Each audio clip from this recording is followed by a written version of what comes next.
Oh my god, hi. Editing blank here, and basically I just wanted to jump in before this session episode starts to let you guys know that for the next couple of sessions, Nyx does not have audio. We're not sure why this happened with their OBS, but it did, and being able to get audio for this has honestly been real difficult. I'm not good at reading lips. I can't figure out what she's saying. So we're just going to change what her audio sounds like, and you guys can enjoy that and guess what she was saying. Because this is for several episodes happening, so you're going to be hearing her sounding like a Peanuts adult. Because I thought it was funny. So thank you all for listening to this brief announcement, and I will let you enjoy the episode. Also, if I remember something that she says, I will be popping in as editing me to give that information to you. So you don't have to worry. If something actually important needs to be known by the audience, I will let you know. Thank you. Okay, so I'm going to... You guys are all on the landing page right now, which is fine. We realized, because I was dead, absolutely dying last week, I did not feel good, that we never had a chance for everybody to introduce themselves, to describe their characters, and I decided, I'm like, you know what? Y'all were kind of in the middle of a monster fight, so now is as good an opportunity as any. Yes. I did write a thing for us to, see. We are going to be... I'm going to bring us back... Shut the heck up. I'm going to bring us back to this page here at first. Okay. As the ever-battered and splintered ship floats closer to the huge tropical port city of Tillean, it becomes apparent that you survived. A clear weight is lifted off the shoulders of the ship's crew as they drift closer and closer to shore. The remains of the boats that did not make it all the way to the city lay scattered in the bay. There is a large tower on a group of quays that jut out into the entrance of the bay. It might be a lighthouse. It might not be. It's hard to say. It looks like no lighthouse you have ever seen. On the far side of the bay, there is a small fishing hut that juts out into the water, but the rest of the city rises high over the jungle-covered volcanic arms of the mountain, still smoking in the distance. There are many large structures that are visible even now from the ship, but very few of them are close enough to get any details. On the shore, there is a huge white building that may serve as some sort of temple. It's clear that the ship was waiting for a spot on the dock to become available. There were messages flashed back and forth to the port authority by a large mirror that the first mate held and controlled on behalf of the captain. Now you are here, in the aftermath of a monster attack on the deck of a ship. There is a young androgynous man with a chip on his shoulder who has just jumped down from the top of the mast, where he narrowly managed to secure the sail in our last session. This is Bastion. He had previously introduced himself to Riley. He has dark hair that is a very muted eggplant sheen to it in the light and golden eyes, but very little patience. As the group nears the port, he moves to stand along the splintered railing and stare into the city. We're going to start with descriptions of characters, and I'm going to move us onto the deck of the ship. This is Bastion. Who wants to go first with a description? Don't everybody volunteer at once? I know I wrote one down. Give me a hot second. Thinking that. Okay. Who do you want to do first, and I'll bring out a picture. Do I have a picture of Rivri?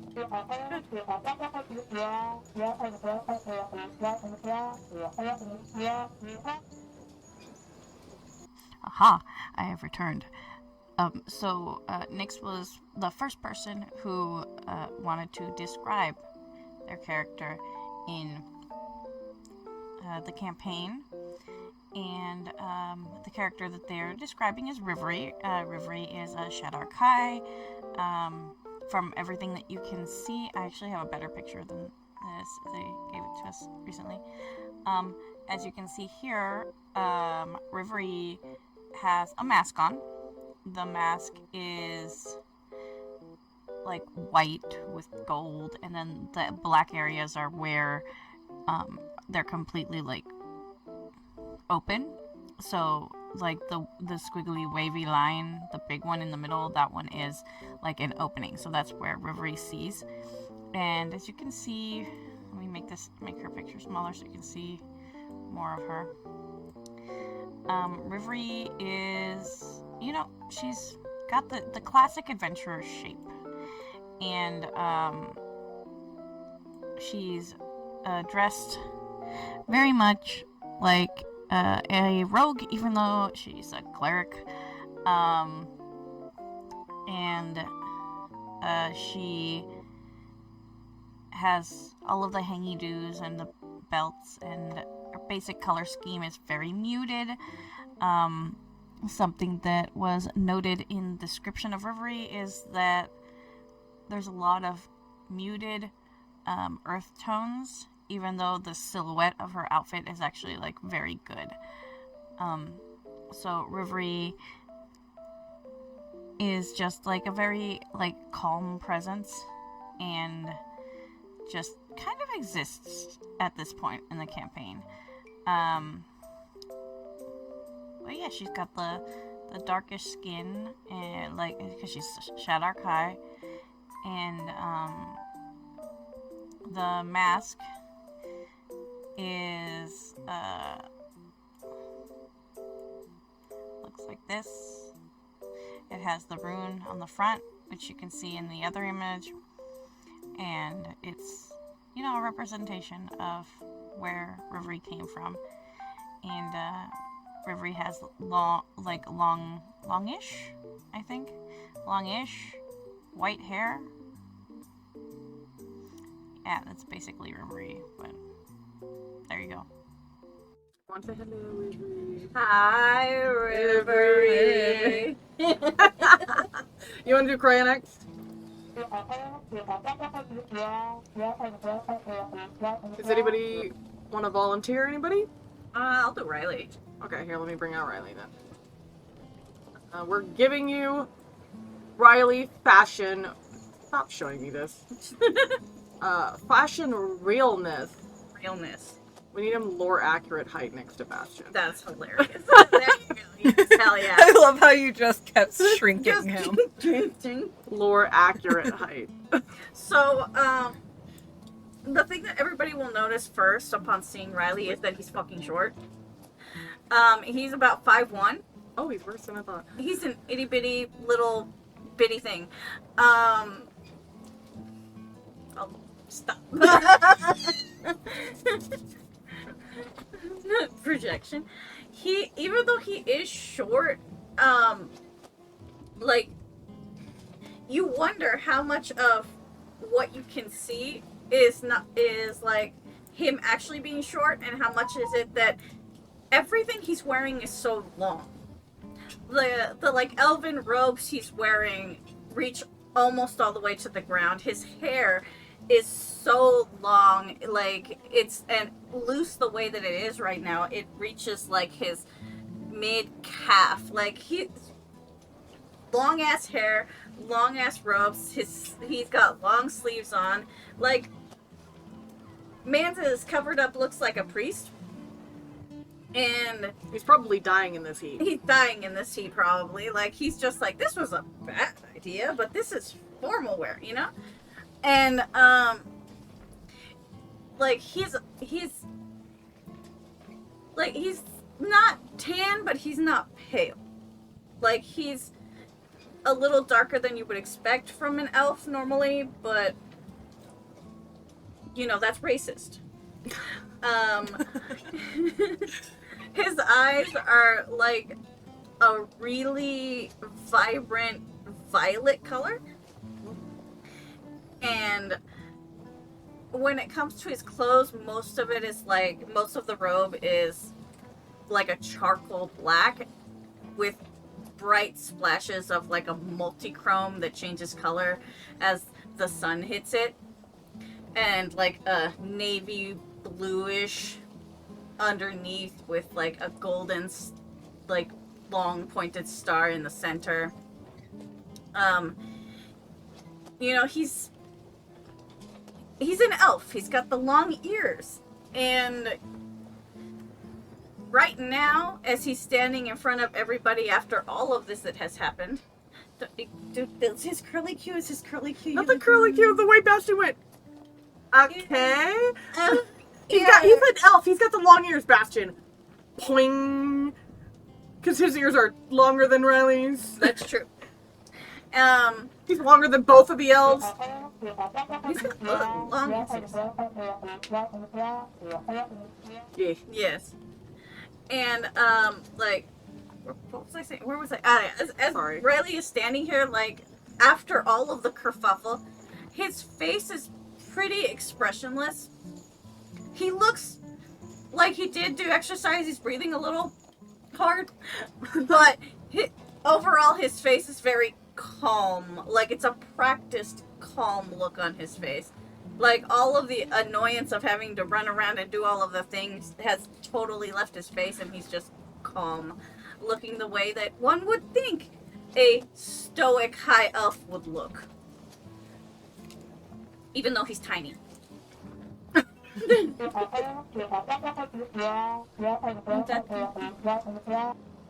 Yes. The way Bastion is looking down at both of you motherfuckers at, like, almost 6 foot.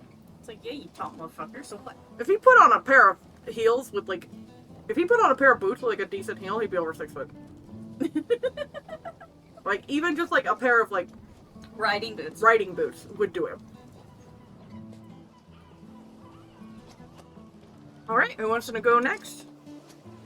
I guess I'll do Theo. Alright, 1 second. Just because it's funny to have, you know. Make him lore accurate. Lore accurate. Lore Theo. He's not that tall. Okay, lore accurate Theo is actually a little Yes, closer like to that. Yeah. Bastion is Not quite. He's only 6'5". He's okay, only so 6'5". Bastion so is right he's- around 6 foot, so I think that would make Like that. him like right around now. Yeah, that's about right. So, Theo, in contrast to Riley, is one of the biggest people on the ship currently. With the other he being the bugbear. is- Yeah. Yeah, the other being the bugbear. So, he is an older man. He clearly knows his way around. He's clearly been around for a while. He is currently leaning on his sword because in the last session, he took a really gnarly hit from the sea monster. So he's just catching his breath. He is You can all do a dressed short rest in- for those that got Oh, yeah. injured. This will count as a short rest. You're going to be out here for at least an hour as they kind of bring you into dock. So you can count that as a short rest, which will help Theo heal. yeah. Sorry. So he is a sturdy looking man. He's built pretty thick. He is wearing chainmail. He's got a full tabard. He carries around a Zweihander taller than he is.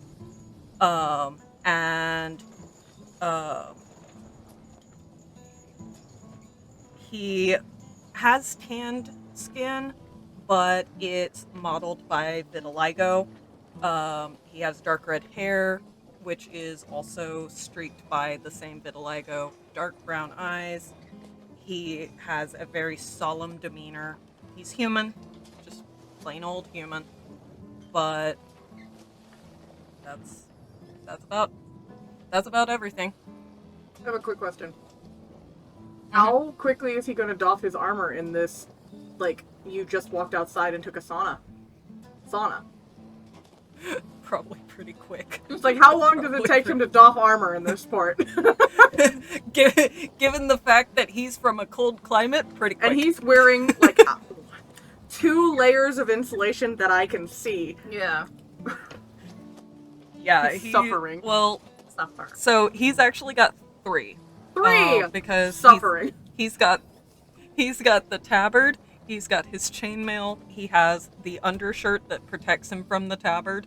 I Or from wasn't the counting chainmail. the chainmail because chainmail typically, actually, as most metal, should exude heat no problem.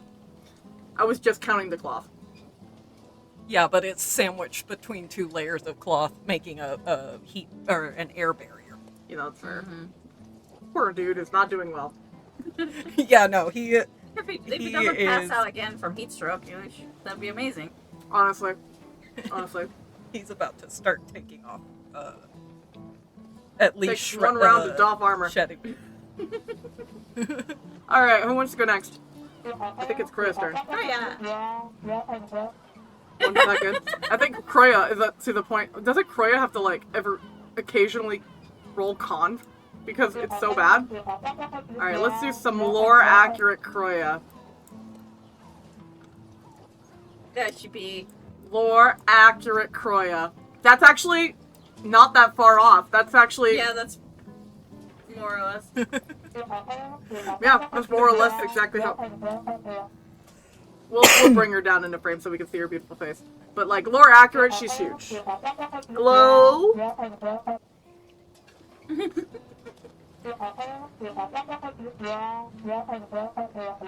Why would you do this to me? There's no way she can doff her fur. Oh my god, hi again. Okay, so, now it's Nyx's turn to explain Croia. Croia is a purple bugbear, as you can see. She's got the little tusks, she's got a mane of glorious purple hair. She looks fantastic. She's got piercing eyes of color I don't remember. And she's gigantic, right? She is gigantic in all of the ways. She is tall. She's taller than anybody else. I think she's like 7 foot something or other. And she's got long arms because she's a bugbear. She's got little stripies. She's got big bazongas, like giant bazongas, like huge bazongas. And she's curvy. She's, soft, and she's plump, and she's filled, and she's just huge. She's a giant woman. And she has a Russian accent, which you will hear eventually, which you can probably read on Nyx's lips if you're able to do that.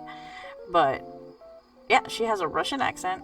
She is a big bugbear woman. I believe she is half bugbear, half Goliath, if I remember correctly. And we love her. Honestly, I love this character. I think she is fun. And I think that Nyx plays her very well. That's Croia in a nutshell. I don't think anybody in this group would Yeah, have probably not. any capacity to even make that check. Possibly Riley, but I somewhat doubt it because of the nature Maybe of their... Theo. Maybe. But knowing what I know of Croia and where that landmass is located compared to where we are now, it's unlikely. I mean, She's a bald bugbear. Where's the rest at? she's thick. She's thick. With 3 C's. 3 C's. Very confused.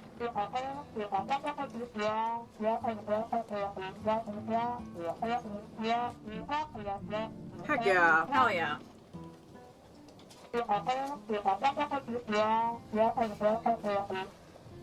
Yeah. You're not the one that got hit. Oh, something got hit and something got hurt. I love that she's talking to the camera at this point. Yes. She's talking to the camera. Lore accurate Croia. She's she's eyeing the fourth wall like, are you seeing this shit? She's about to jump through the wall. Like, are you seeing this? Lore accurate, Croia.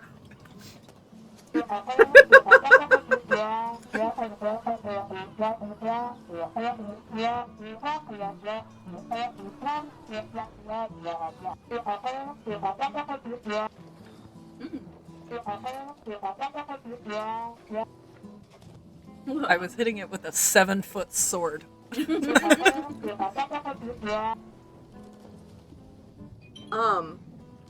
You'll note that as she's on her tirade about the monster, the ship's crew kind of give her a... And Bastion will side-eye the bugbear and go, you better be glad we didn't actually hurt that thing. If it wanted us dead, Shibaba would have made sure we were dead.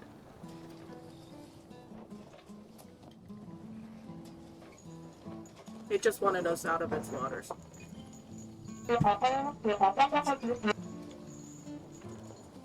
Shibaba over here. Get off my lawn! Okay, so do we want to do... We'll do an order, I guess. It's your turn. My turn. Let me see if I can... Where, 1 second. Oh, shit. Did I not put it in the bag of people? I think I saw it. Oh, you sent it to me and I don't think I put it in the bag of people. Oh, One moment. It's right there. Wait, hold on. It's right there. Look. Ah! I have to use the pointer. Okay, here is the lore accurate That's a plush. cool beanie. The lore accurate plush. That size, yes. Yes, that's fine. But we're gonna pretend it's epic. So, right. He's floating. He's standing on the deck over there. Over there. Here, let me make it like. I think that's about the size it would be if If he was, Bastion like, were that standing distant. here and the flush were over there. More or less, yeah. He's about an 18-inch doll. We have one over there. We have one over there. Huh.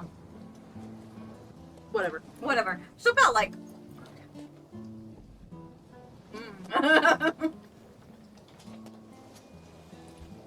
This yeah, is a foot. This is a foot. So it's a little bit bigger than a foot. so about Yeah, about like yay. Yeah. yeah, about yay. So this is a 18-foot plush that currently is 18 inch. 18-inch. Wow. 18-inch that plush. that plush just got real big real It quick. got real big all of a sudden and then shrunk again. Would he still be hanging on to Theo? Probably. Probably. No, it flopped off. Oh yeah, It it flopped did. It off flopped of it. off because it landed on the cannon. So right now, it has manifested in the middle of like the group that is just kind of debriefing, I suppose. Like it just kind of is here now, laying on the deck, and it's wet. Made of maybe leather, maybe suede. Like it's not cotton or anything like that. It's not fuzzy. It's not plushy. It's Wrong. wrong. I don't like that. And I don't like that. and every time someone looks at it, looks down at it, it's in a slight different position. Ever so slightly. Don't Maybe like it that. didn't move at all. You don't know. But its little face, it looks adorable. You know, it's got like little green button eyes. It's got a couple of pieces of yarn on its head to make it look like hair. It's so cute, and a little itty bitty like flesh-colored nose, and a really, really, really wide smile that, you know, is sewn on, maybe embroidered, or perhaps maybe it's just sewn shut. You don't know. Hard to tell, Don't like really. You're not gonna like you're not gonna lean down to look at it. Nope. But it's just in there. Theo got as close of a look as he wanted to. I love that, like, Brittany is the resident Mexican against Spooky. Mexicans against it. Like the overall shape of the plush is maybe a rabbit, but it's got a long tail. Because it's got the long ears, so maybe it's not a rabbit. Maybe you're incorrect. Maybe you're seeing things. You don't know. But what you do know is you're uncomfy. I knew that the second it showed up last session. Like, you're pretty sure it might stand up, maybe. Did you see it standing before? Maybe. You don't know. You know it moved. Don't like that. Don't like that.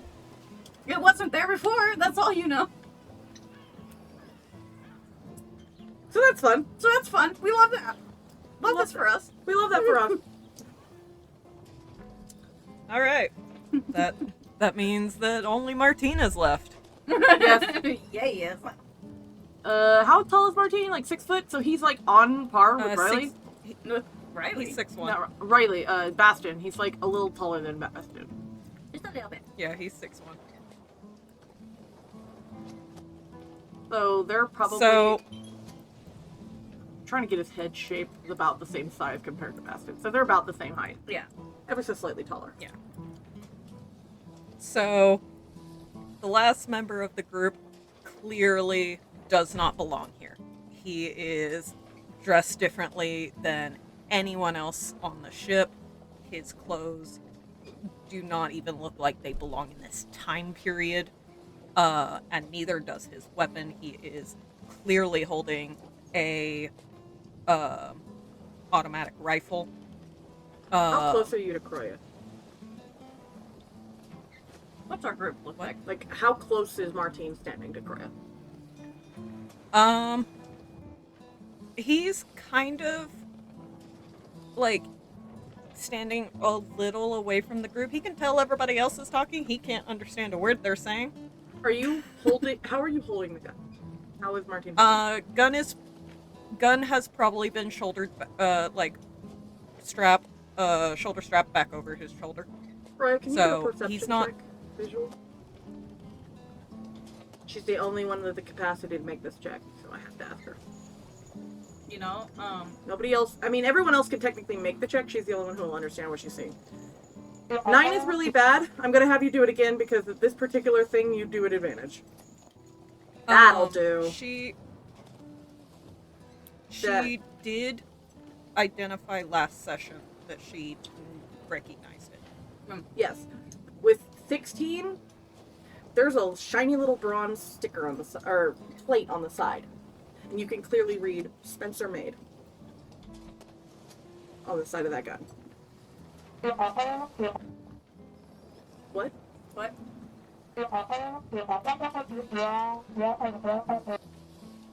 You don't know this particular version? Like, you don't know this particular gun? But you definitely know that this is a Spencer-made weapon, and the more you look at it, the more you're like, oh, absolutely. This isn't even a mistaken identity kind of thing. Like, that gun has a very particular make and model to it. The same hands that made Max's made this one.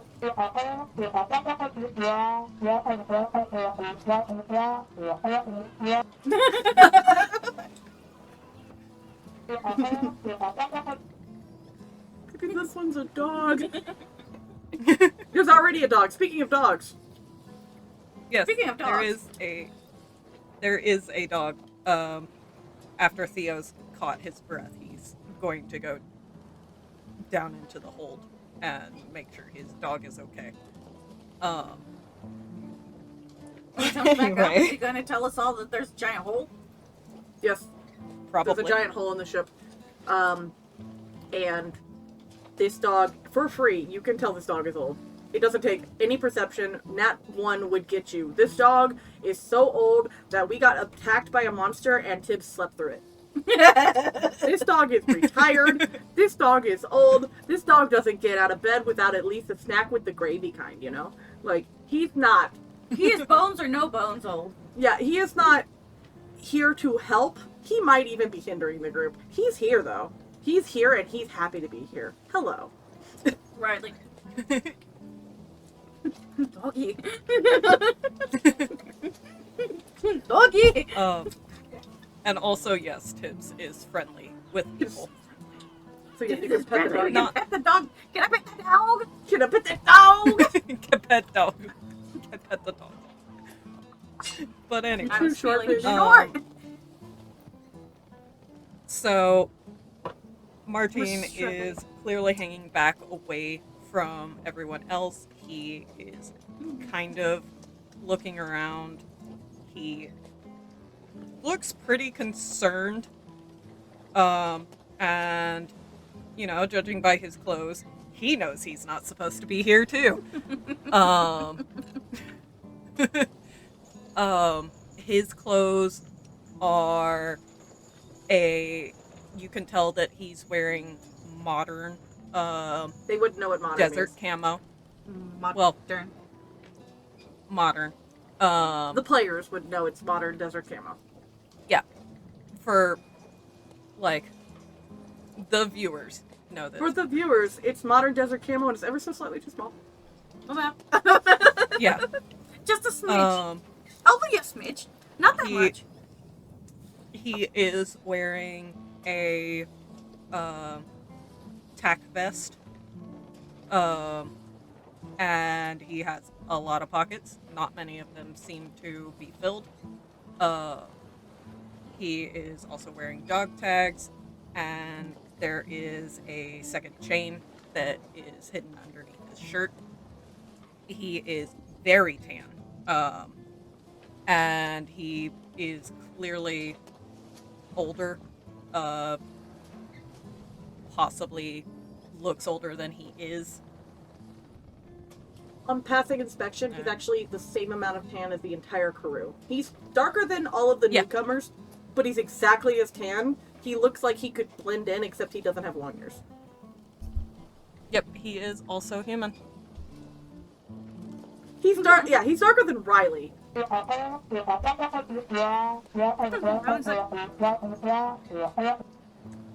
Riley's like, I don't get out much. Sunscreen. Whatcha? Yeah. Flip hair back. Martine clearly either didn't use much of it or it was not strong enough. He looks like a fucking shoe. like a shoe. He does not. Only his forehead. Julian would never. Julian would never allow it. Meal. All right. We've got our meet and greet. Meet and greet. In the time that y'all were meeting and greeting and taking your short rest, so use your hit dice however you need to heal yourselves. Theo. So when I leveled up, it automatically set him. We will just take the level up as an automatic free heal. Technically, that's Baldur's Gate's rules and WoW's rules, Yeah. but we'll take it. It's easier than doing math. I can't. It is fuck. a lot easier than doing math. If you Yeah, level because I up, don't it'll even save your ass. remember what he was at. Level up, it'll save your ass. But so we're just not gonna worry about that. All right, we're gonna start coming into port. You don't have a map of the port because I can't be fucked. Lamau. I haven't done it yet. I'm not gonna lie. I think we're gonna bring you to here. You're getting off this big ship at the end. You can tell that this port has been through it. It clearly weathers storms often. It is a tropical port. There's a couple cannonballs embedded in some places. This place has seen and defended itself against several major assaults, and it's clear. One of which happened recently. So we'll be getting off the deck of this ship up here.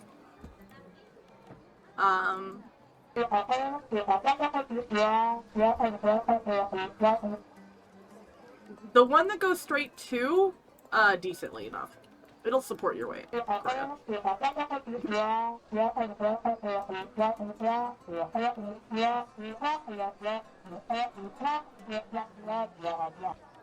It creaks.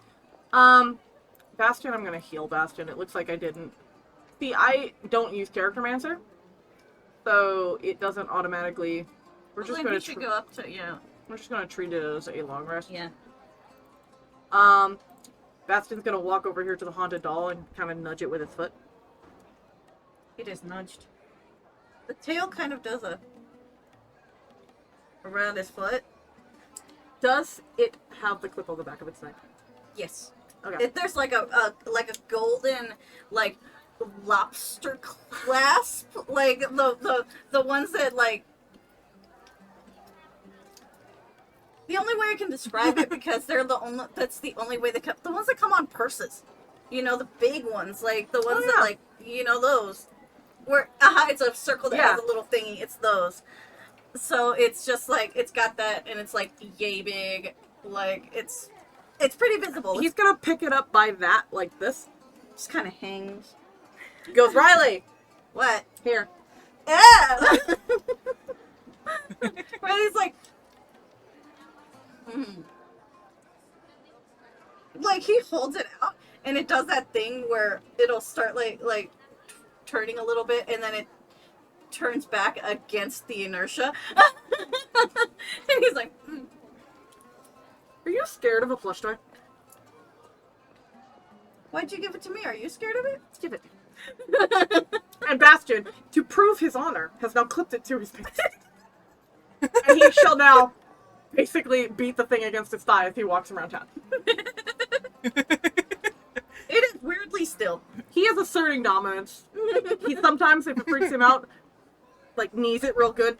Just like It like shifts. he refuses to let anyone see that he is freaked out by this fucking thing. Like Riley was like, I need to see if he can do this well. "Do you think he can hide that he's like scared of the spooky?" He's a pretty good deception. If anybody wants to try their perception or their insight against, I won't Riley. He's not gonna do very well, but I want him to try. if anybody wants to try their insight against the 13 deception, the one with the highest chance of clocking him clearly doesn't care. Let me see. Wow! Croia could see somebody bluffing from a mile off. He is I just very want to freaked try. out. That's Riley. Riley cannot tell. That doesn't need to tell. It doesn't need to Martine tell. I'm can. not afraid of it. Martine, okay, so the two parents in the group have clearly figured out that Bastion's full of shit. I love that for us. That's storytelling. That's storytelling. We love that. He's just like, I'm not scared. I'm not scared. I'm not scared of no thing. I ain't scared of nothing. It shifts a little against the says way it- that he's moving. He says it in Tillean, which is a blend of our Spanish and Italian. You know, no, nada. I'm not scared. I ain't scared. Just like stomping off. Bounces incorrectly. And I'm scared. I'm scared. And so, can I just like, so Martine has kind of been sort of paying attention to what everybody is saying, but there's, you know, when somebody's listening but they clearly don't understand what they're hearing? Yeah. Yeah. Yeah, that's been his expression the entire time. He's been like, you can see the gears turning as he tries to parse what he's hearing, and then Bastion pops off with Tillean, and you just see him kind of, You know?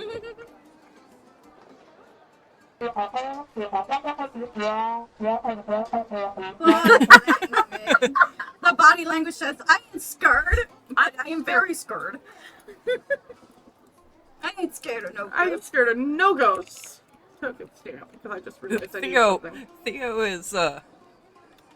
Theo is secure enough to admit that he is, and he wants nothing to do with that thing. Bastion's not secure in anything. He's not secure. He's just like, I need you to know that I'm cool. I'm cooler than this thing. I'm cooler I need than you to this know that thing. I'm cool. Like, this thing isn't scaring me. What are you talking about? I'm not scared. It gently caresses his thigh. I'm scared! I'm scared! I'm scared! I'm scared! Poor Yeah, walks slightly faster and just kind of like shifts so it doesn't bump him. Riley is just following Bastion like, nah. It's funny shit. It's funny shit. I am Theo is lagging behind because he wants to be at a distance from that far thing. away from that. And Right, like- Martina's just kind of following along because, like, that's a scared kid and he's a dad and, well, He's trying real hard help to it. appear like he's not scared, but he's clearly scared. and so far, Bastion has been the only one He can that understand. has said anything he could understand. Fair enough. Yeah, Riley is not mean enough to make fun of him yet.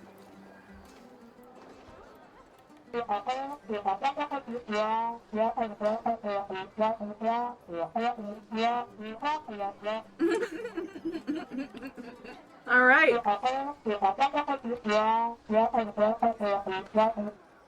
No. Oh No, she's from an icy place. They All of don't the have water them. is frozen. She can't swim? Oh no. Oh baby, no.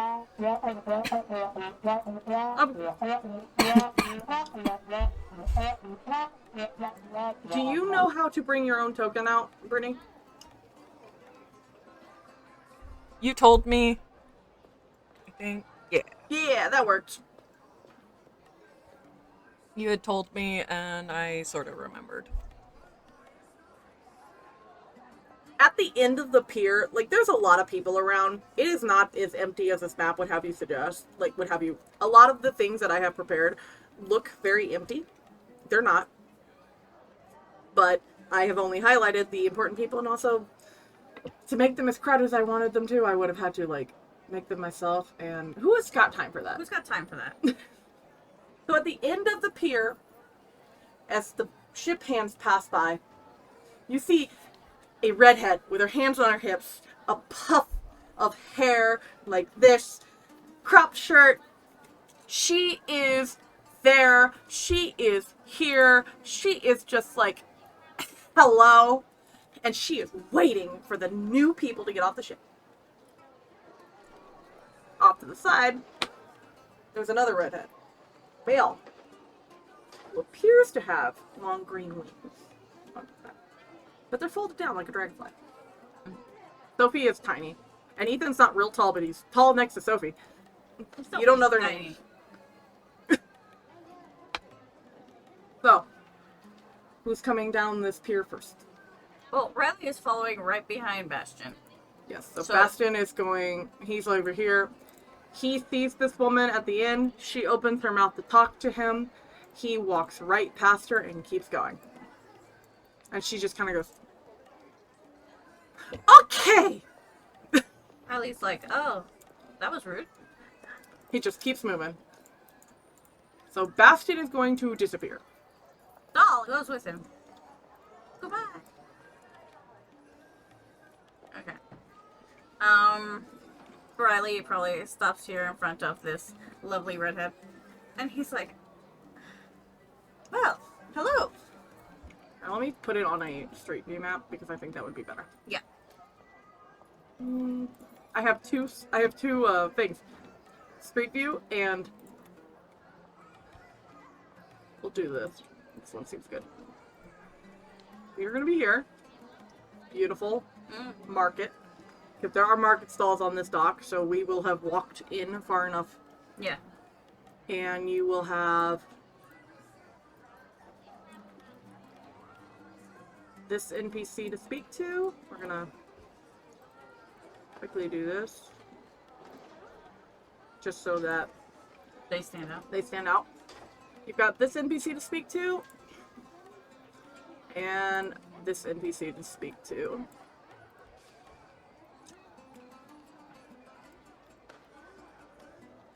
She's about that big next to Ethan. Like, Ethan's not real big. He's probably right about that.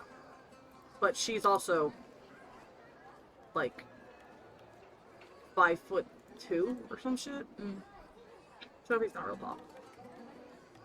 1 inch taller than Riley.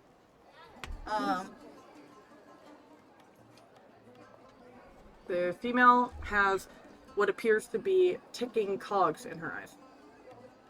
And the dude is just got wings. I mean, bro. The guy has wings. Oh my god, wings. Wingies. Wingies.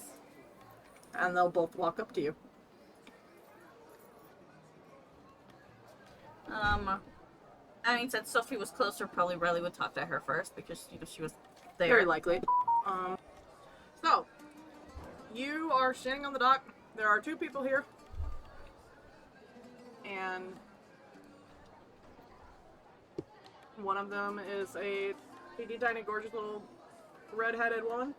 The other one is a slightly taller, but not by much, pale red-headed man.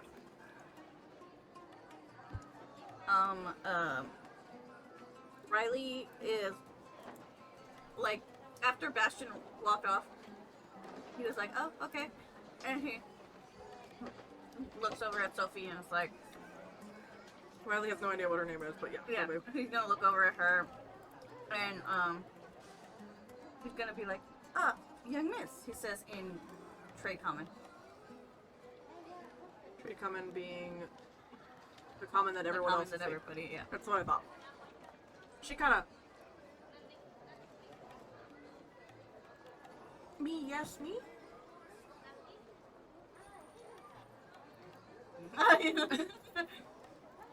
he takes a second and he says, yes, you, in a very broken, like, what would it be, Fussy? Fussy. Like, insanely, like it's, he's obviously not quite comfortable in it, but the words are correct, but they don't sound correct, you know? I do need to make a correction. I called it Tillean earlier. It's Fossy. It's Fossy. It's called Fossy.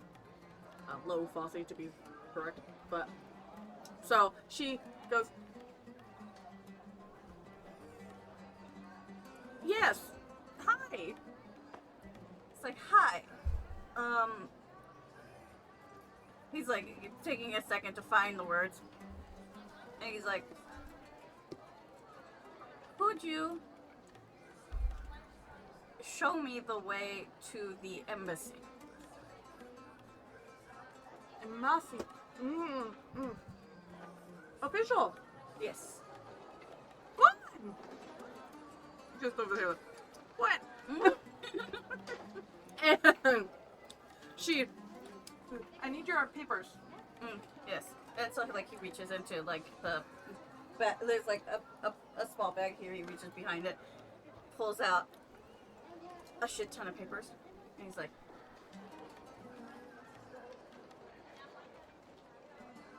"Un momento." And she just like gets to like looking at it, and if anybody wants to do a perception check on Sophie, Riley will.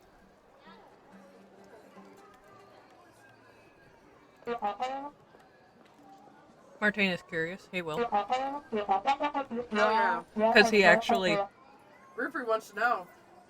Oh, the lesbian is lesbianing. Riley. He's wizened. Martine is also wizened, but like... He did all right. All right. Well.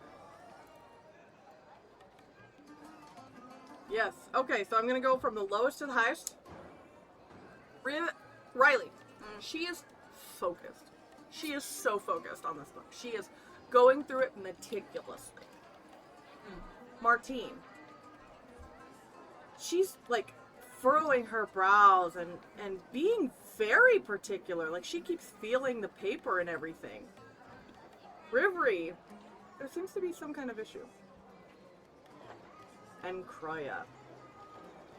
Croia, with a nat 20, you realize Sophie is not very good at reading. She can barely read. With a nat 20, you can tell that she can barely read. The male comes over and gently taps her on the shoulder, and she offers him the book. And he skims through it, no problem. He can clearly read it, and he nods. And she takes it back and goes, "Bueno, I take you to the embassy." Thank you. And Riley will be able to go with her. If anyone wants to go with her. they're Does she now the in. papers back? No, she keeps a hold of them. Okay, he's like, I. You're not getting those back until they're verified. Also, Martine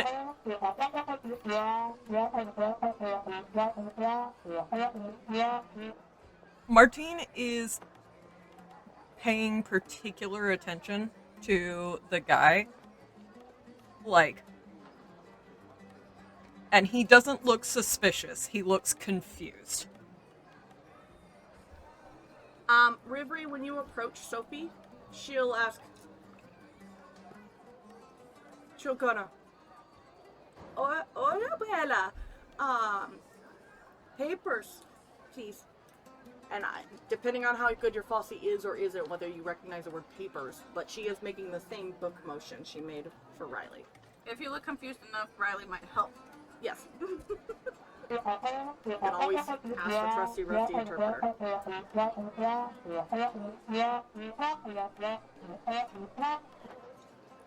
Riley's like, yeah, just asking for your papers. Of course.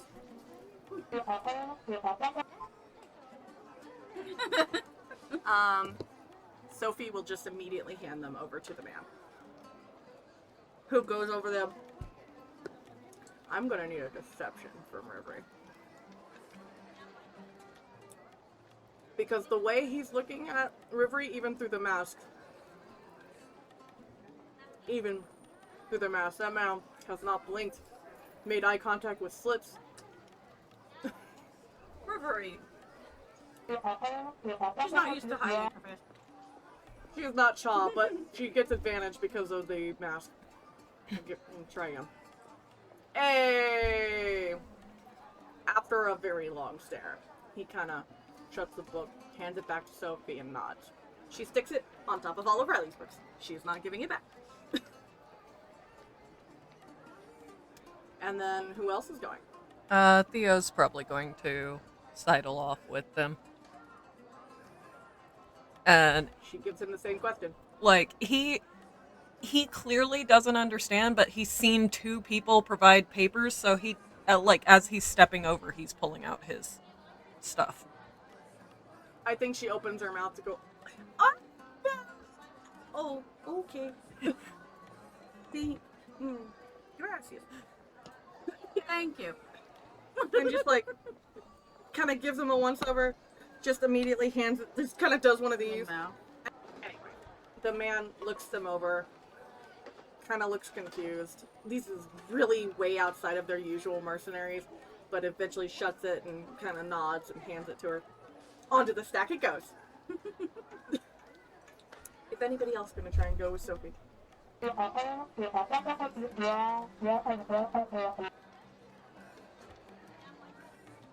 And Sophie goes, Bella, no papers? But it's not, it's in Fossey. She speaks only Fossey. Riley's like, your papers? That's actually what Riley's here for. To translate. Well, interpret. But Interpret, yeah. functionally, right now it would just be a direct translation because there's no nuance to what's going Yeah, on. he's just like,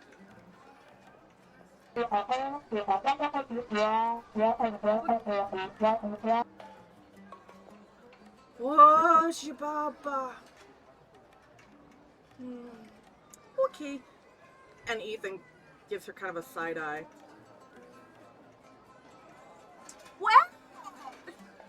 It's a wet dog. It's terrible. We have to help. It's important. And he's just kind of, please. Okay. And she goes, come. Martine notably does not step with the rest of the group.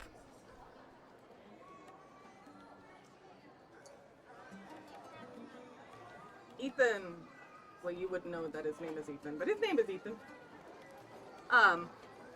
Martine would know his name is Ethan. Yeah. He doesn't try to call him Ethan just in case, but like he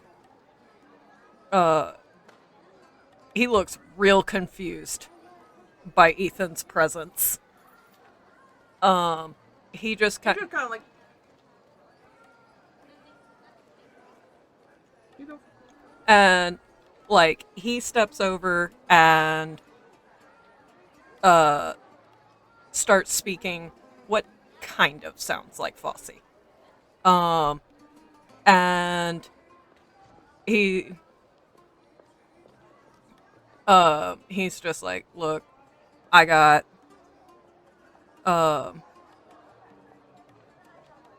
like kind of just gestures to his soaked clothes.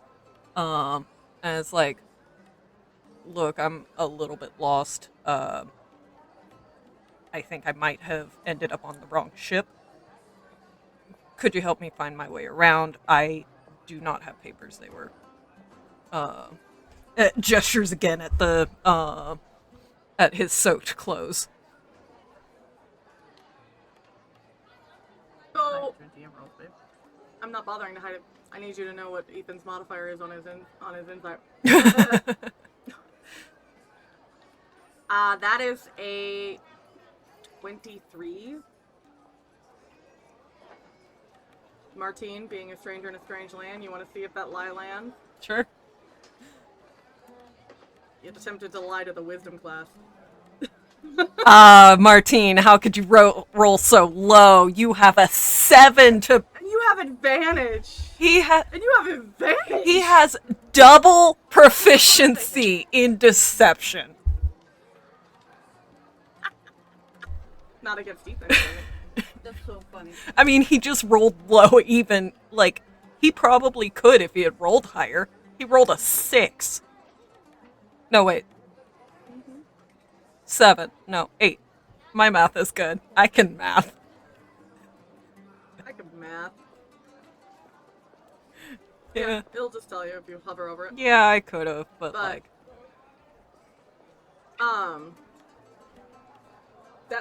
That lie doesn't land. He's not entirely sure what of it is a lie, but a smile glides over his face. The wings kind of shuffle. I'm not used to people picking me as a guide. And Martine just kind of shrugs. It's just like gut instinct. We'll see. Alright, I guess we're going to the embassy, aren't we? This is the embassy. And Sophie is just going to immediately lead you guys in. I need perception rolls. Perception rolls. We know that Riley's great at those. Okay, so. Riley! Oh god. Martine, please. Oh yeah, well that worked. Yep, nope. Okay, perfect. Your male guide has disappeared. Oh, Fucking vanished into thin air. Swear to God. He's gone.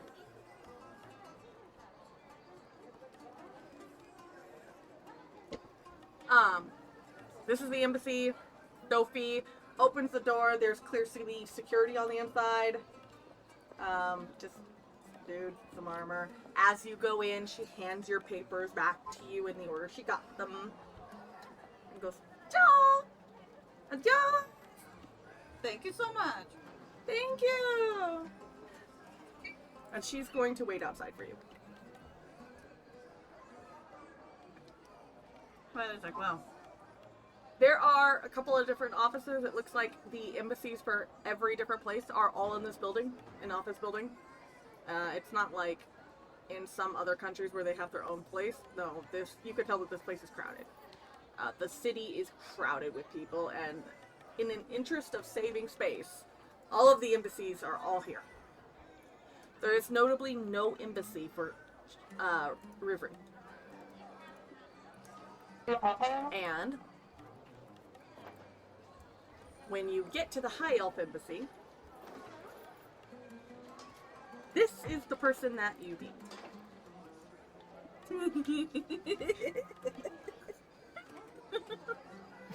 What? I'm busy. His name is Bernard! Riley walks up to him with, the very regular, like, high elven, like, expression. He says in Elven, he's like, I was summoned here as a translator. Okay. Second. I've been here a few years. No, yeah, I get it. Yeah, translator. Okay. Yes. Yeah, when I got the thing around, I could get you a V. 1 second. Yeah. And he goes back to his desk, and it's piled over and stuff. There's papers everywhere. A small child goes running. He's clearly very distracted. Mm-hmm. Riley's looking at the guy. He's like, this dude ain't no high elf. You want to do a perception?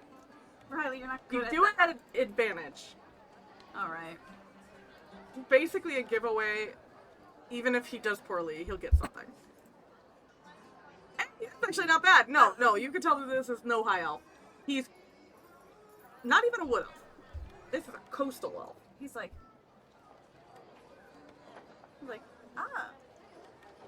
okay. He pulls forward some of his hair, starts braiding it. And the guy is just like, just stuff is going everywhere. It's falling off the desk, and he just kind of goes, application form. Got it. Yeah. Benny! Where did you put my pen? And you hear a giggle from the child that just left. I believe he has run away with it. The door opens. A pin from a pile of looks like hundreds of other pins. Oh! I hope I don't see him again. I have to re-get my pen. A true shame. Here, fill this out. Yeah, for sure. Like you see Riley, like originally the really like placid, like no emotion face. He's like, no, yeah, I got it. Yeah, for sure. like he's just like dropped it fully. Like As you're looking down the hall, in your native languages, Theo will spot the one from his islands. It's from the biggest tribe on the islands, but it's the only one written in his language, provided he's literate. As you look down the hall, there is nothing for the Shadow guy. No, damn. He is literate. I had myself on mute. That's fine. I'm just explaining while Riley does paperwork. Tries not to step on any cookie crumbs in the floor. There seems to be a lot of sugar cookie crumbs in the floor, and oddly shaped like trees. he's like, you got any more of those? Sweet. Like a pile of Christmas sugar cookies come out of nothing. How it? He's like, where you from, man? He just names the coastal town that Riley would recognize. I've been there. It's nice place. Where are you from? Oh, like he names like a tiny village inside of like one of the big forests. Are you? Oh, wood elf. Yes. Oh, yes. that makes sense. Yeah. Yeah, Why yeah. are you here? No, yeah, man. They it's brought. just that- Oh, I got sent here because I. Well, I don't want to talk about it, but I'm on the hit list. It's fine. It's like understandably, there was a call, and I went. This looks like a good idea, and now I'm here. It's a choice, not a choice I'd make. Fill out your shit. Yeah, he puts a cookie in his mouth.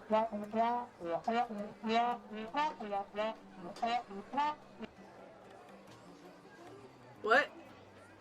What are you? Oh, you're a Shatterkai. There is a universal office. Well, fuck you. Never mind. I lied. I have no idea where you need to go. I missed what was just There's said. a universal embassy at the very end of the hall.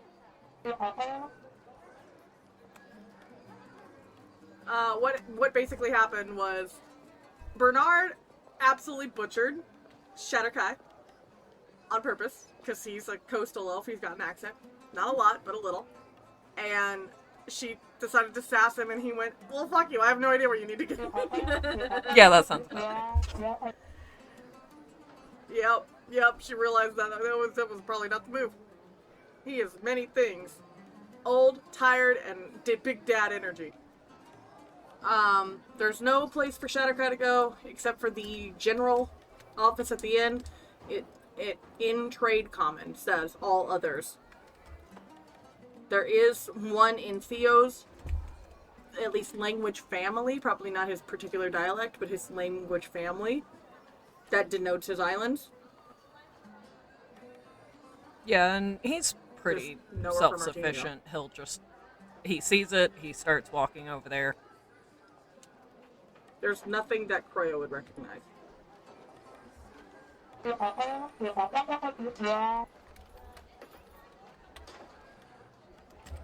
Where did Margin go? He was following behind Ethan, and then Ethan disappeared, and he's just like... Ethan was following Sophie. Yeah, so he, like, kind of followed, but he's, like, also kind of, like, looking around, and he's not, like, fully committed right now to following the party, but he did understand embassy, and he's like,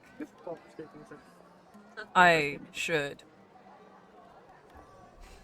Like... It's just a music mix I got off of YouTube. Yeah.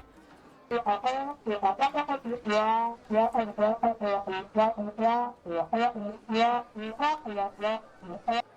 pretty obvious. They're both look nothing like any of the people around them.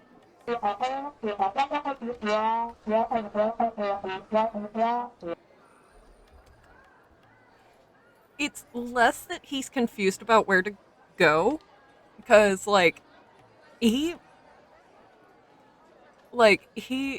kind of, like, he doesn't seem as confused about where to go as so much as he's, like, you can tell he's looking for the guide that disappeared. Like, he's kind of, like, looking around, seeing if the other guide shows back up. I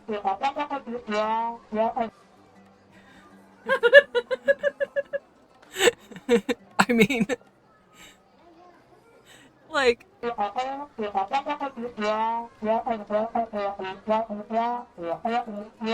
think it'd be inside. I think it'd be. Come out. She has no idea. She think lost. Lost. And, like, he did hear embassy, so he probably, like, fine. Like, I will go. Embassy is a language that he'd immediately, like, that's a word that, even if all he spoke was English, would still translate pretty directly. Yeah, like, and he can also look at that and go, yeah, that's an embassy. He's seen enough of those. Yeah. So he ends up, like, kind of wandering in behind everybody else. Mm-hmm. So, for Rivri, the Shadow Kai, they look her up and down, and very carefully slide a stack of papers over and gesture to a chair in the corner so she could sit down and fill them out with pens.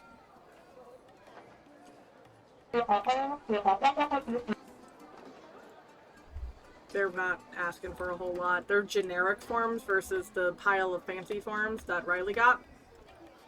They're generic forms of just, name, date of birth, country of origin. You have to declare your entry. And then...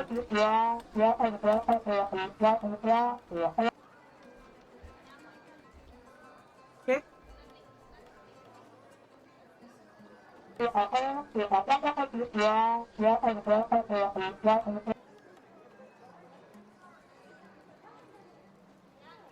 Ishibalba! No go home.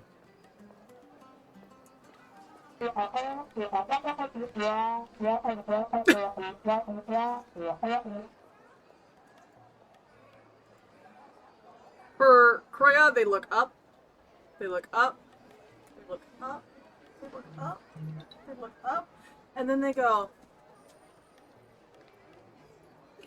and hand her a stack of papers.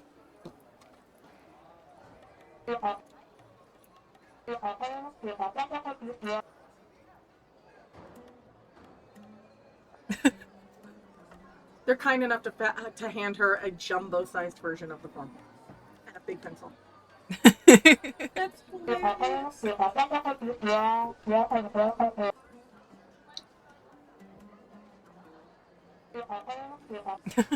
Yes. They have jumbo forms and jumbo pencils, but they do not have jumbo chairs, apparently. But they do have a chair for a gnome in the corner. Like, it's clearly It's tiny. either child or gnome-sized.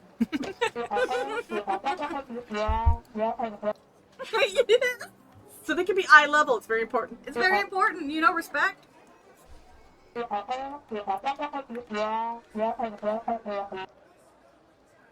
There may be a pillow on the floor. Speaking of which, for Theo, when you go in, there are dog beds that sit beside the chairs. And the person at the desk just appears to be one of your countrymen, probably not of the same tribe as you, but they get it. They smile and they hand you a specialized form that specifically asks which tribe you're from. And Theo just fills it out because he's done this a bazillion times, filled out forms, yada yada. They make him fill out a form for Tibbs as well. They also demand to pet the doggy. He's a doggy amenable to boss. it. Probably because it's one of his countrymen. He probably strikes up conversation, asks them where they're from, what they're like. Where are you from? Who's your daddy? Yeah. Who's your daddy? Daddy. They're probably like 16th cousins, twice removed.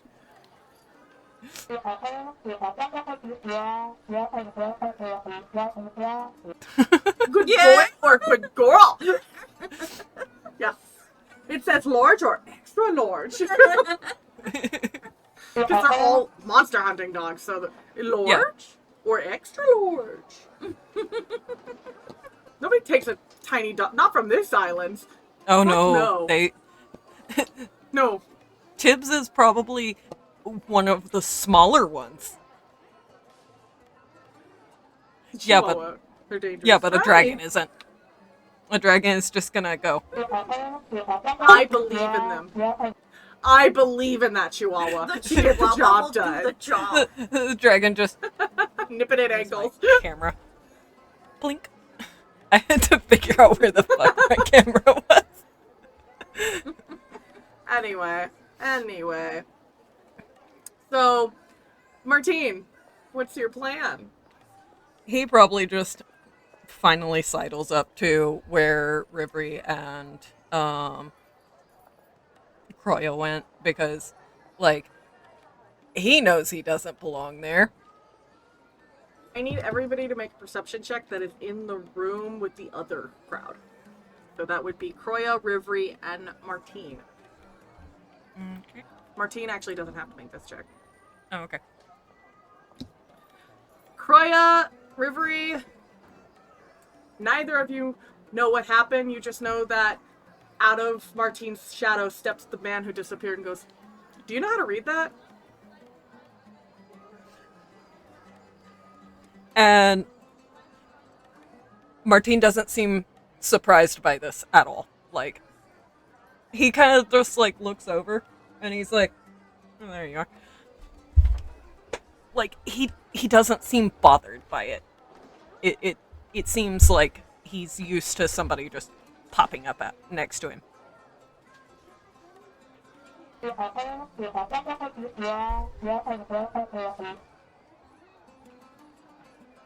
Yes, he does, doesn't he? I think it's funny that Martine is facing the opposite way of most of the NPCs. That's very helpful. So I didn't catch whether or not Martine needed help. I I'm trying to figure out if he would be able to read it. Is it in trade? All of this is in trade common. Then yes, he does need help. And he probably just tells Ethan in Fosse, yeah, no, I can't read it. And Ethan kind of makes, and then starts from the top down telling him what each of them mean. And they can they can get it done that way. Yeah.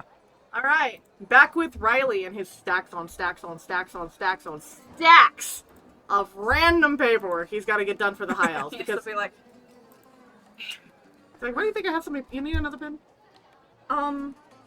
yeah. Okay. Yeah, no problem. I got you another pen. Pulls another pen out and just practice ease. Lands in the trash bag. Trash bin. There are probably 30 or 40 other pens in there. Nice.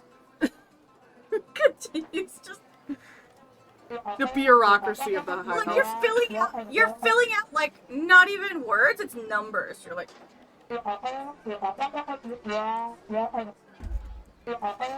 favorite designer 111753. It's bullshit is what it is. It's bullshit is what it is. They're like it's like exact hex code of eyes. He has them. No, that's what it is. So whenever Riley will finally get done, Bernard already has the visa ready. It's just like, oh, thank God. Only took 3 pens. I'm proud of that. Yeah, Like, you did you're good. efficient. That's Efficient. efficient. If you know, I'm gonna be I made filing sure, for this for the rest of the week. Okay. Well, you know, that's just how it'd be. Good luck, fam. About that, I lost all of my stuff. Like he puts the visa away. It's like I lost all of my stuff. So, what's your recommendation? There's a lot of hot broads with their own houses. That's how I ended up with Bernie. You know, that's a good recommendation. He's like, what's? The baby's named Bernard Jr. And he's like,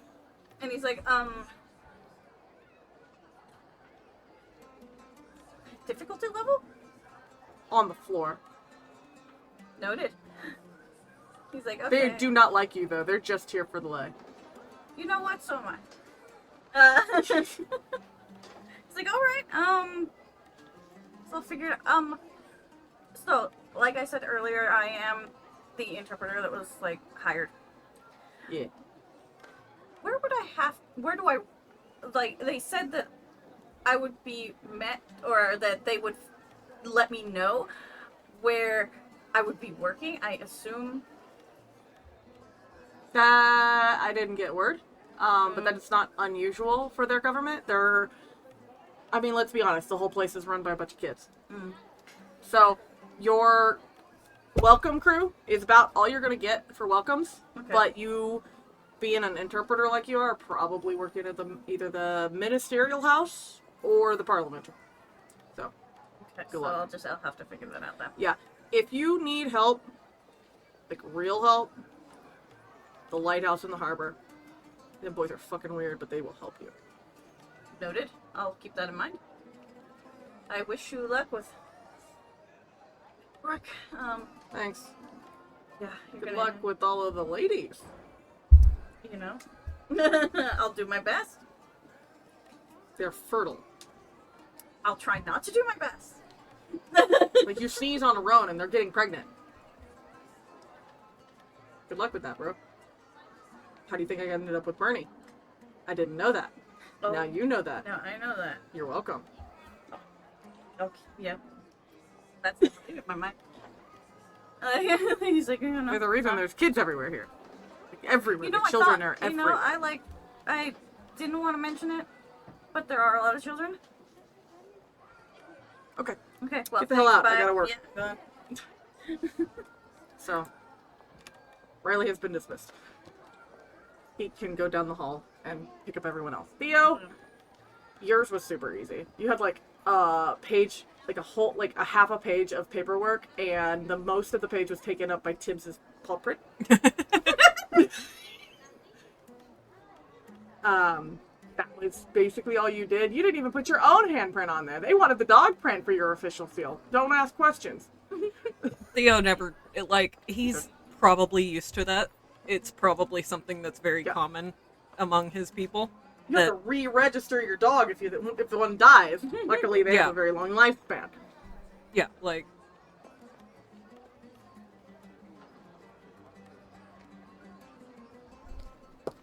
He can exit out and see Riley on his way by.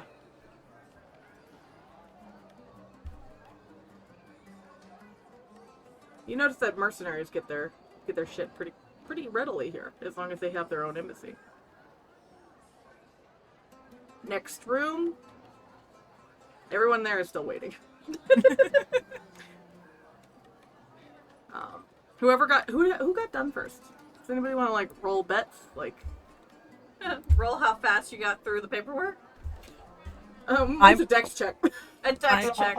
I am unless Martine rolls a nat 1, I'm betting on him. 1, because it's a dex check, and 2, because this man has done a lot of fucking paperwork. I mean, once he... Yeah! Riv was on it! Did it not roll? Or... I didn't get anything. It didn't. Why didn't it roll? Oh, it's because... Sometimes it's because I was on Theo. Hey! Rivri and Martine's end in a dead heat. Martine over here like... And Croia is done a few minutes later.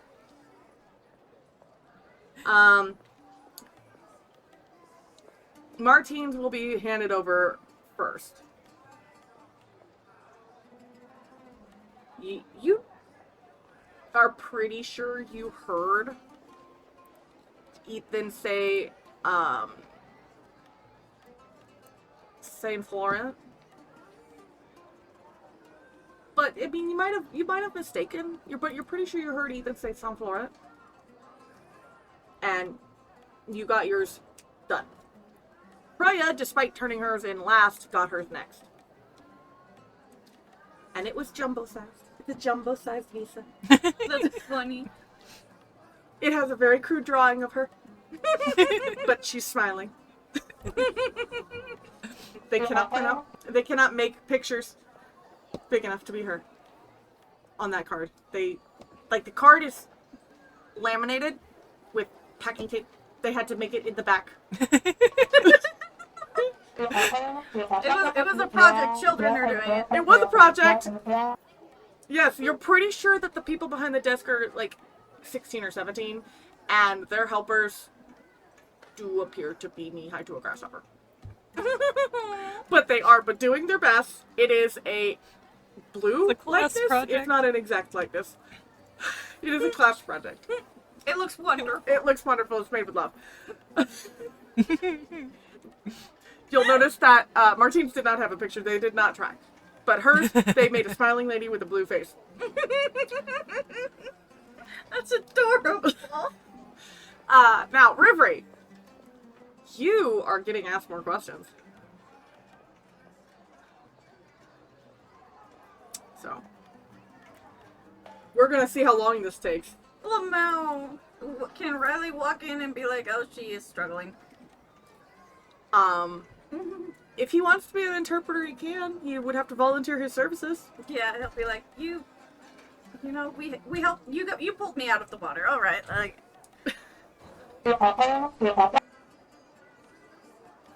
Yes, alright. Let's do this. The person across the desk, sitting on a stack of books, is like 8 or 9. They're wearing their biggest person's frown. Biggest person's frown. They're just... Riley's like... And they said, we don't get very many Shadowcry here. No, we have a couple. We do. But not very many. Why are you here?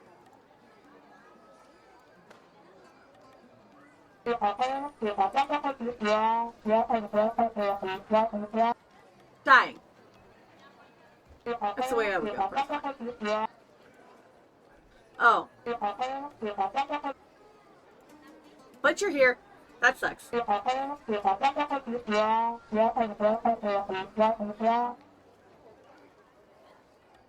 Agreeing to do missions. We can do a waiver thingy where you agree to do a certain amount. Yeah. Timmy, go get it! And a little kid goes running out from under the desk. And back comes a piece of paper that says you agree to do at least 6 missions for Tillean. And he does one of these because he can't. And you have to sign it.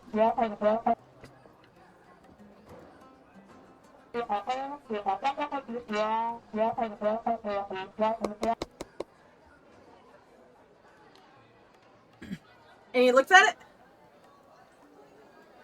it. Tammy! And this kid just pops up out from under the desk. Can you read this big word for me?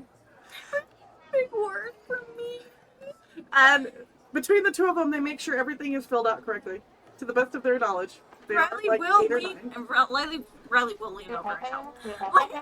Thank you, big person. You're welcome.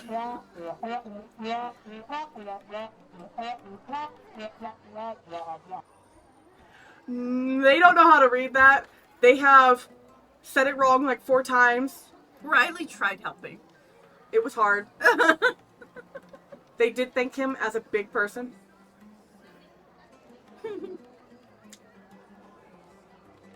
Thank you.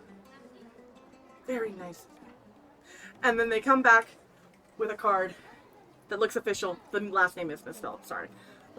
And it's yours now.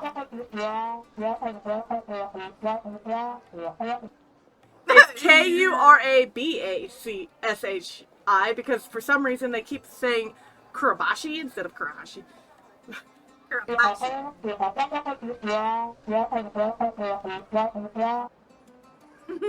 They are a literal bunch of children. There's children everywhere. And they're just like, good luck, don't die. Or do die. I mean, you know, it's up to you. Bye! I was like, well, thank you. You're all very sweet. The mediocre You're Riley does not translate that. you're all just, everyone in there is dismissed with your shiny new, possibly legible visas. Of questionable likeness. Of questionable likeness. The ones who got the visas from the teenagers are at least decently legible. The ones that got them from the literal children, it's chicken scratch. Good luck. Riley's probably looks like fucking...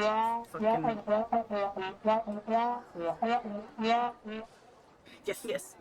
And Riley's is calligraphy, and it definitely seems to be peppermint scented. I'm sorry, it's all memes. Riley's like... I'm having fun though.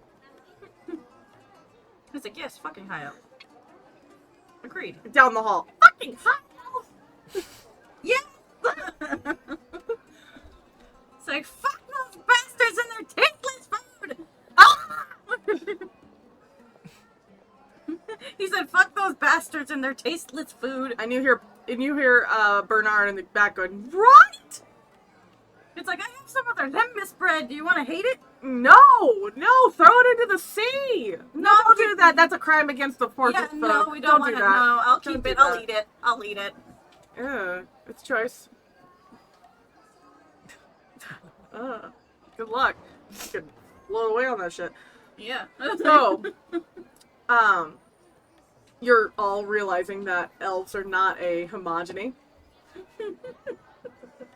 They are quite diverse, and most of them hate high elves. Most of them hate elves. High elves suck. So, They don't even love themselves. they don't like salt. They don't love themselves. But they have really good blood pressure. Great blood pressure. Yes. Their So blood we're gonna pressure go- is contagious. Yes. We're gonna go outside where Sophie is waiting out there to assist you. And at some point, Ethan disappeared and then reappeared out there with her. Don't ask questions. You don't want to know.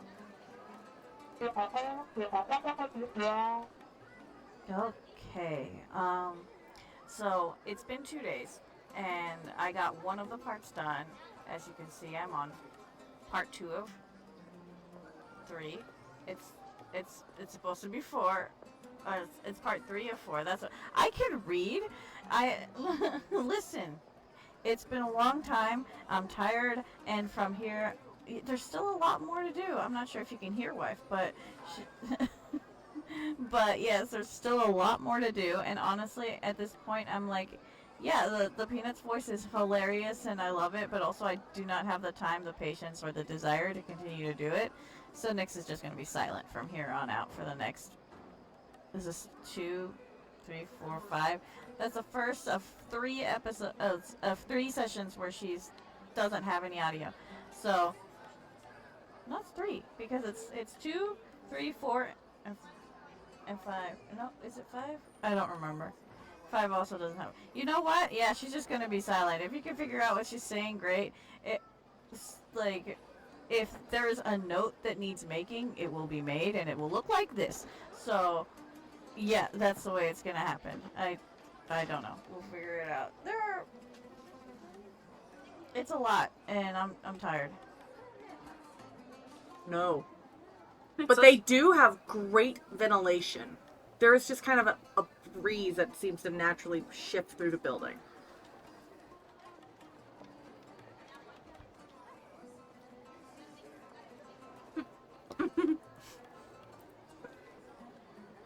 Sophie will reach over and very gently do one of come down. Down, down, down. Down, down. Down, down. Down, down. And just gently reach over and touch Croia like this. And her hand is really cold, and now you have icicles in your hair. She prestidigitated your hair.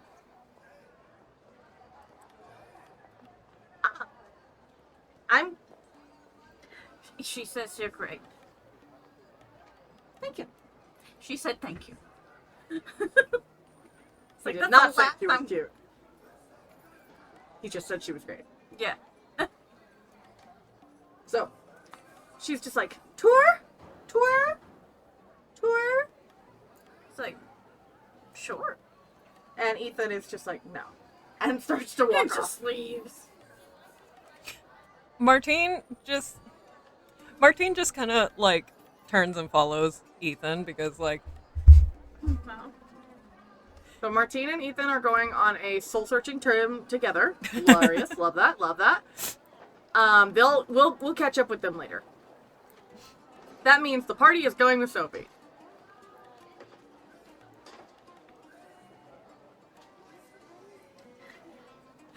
he's like, this is the last I'm doing for free for you.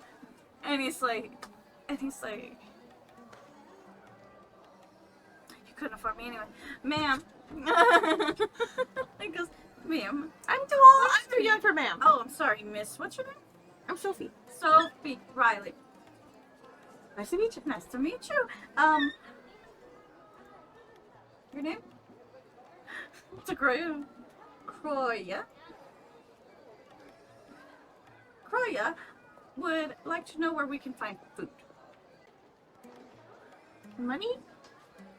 No.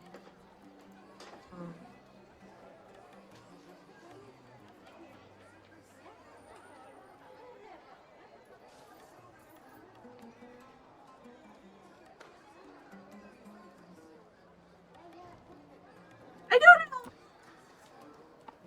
He thought about that for a long time. She did. She was really thinking about that one. He's like, she doesn't know.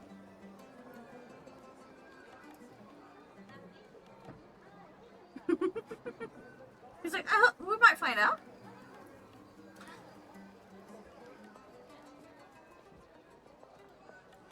She might eat us. Okay. Not in the fun way. Oh. Like, he goes, not in the fun way. I also thought of that, no. Oh. Also, she's a raging lesbian.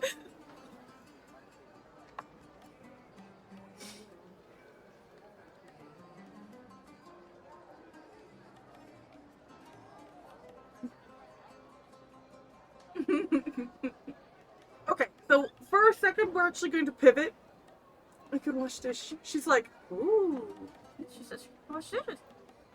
Are you very, very, very, very, very, very, very, very, like, unnaturally clean?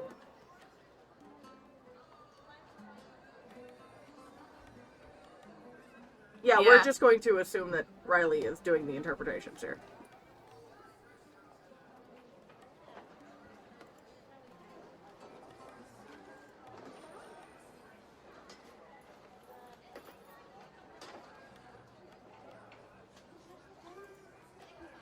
How do you feel about slime? Fine. Slime, like gelatinous slime.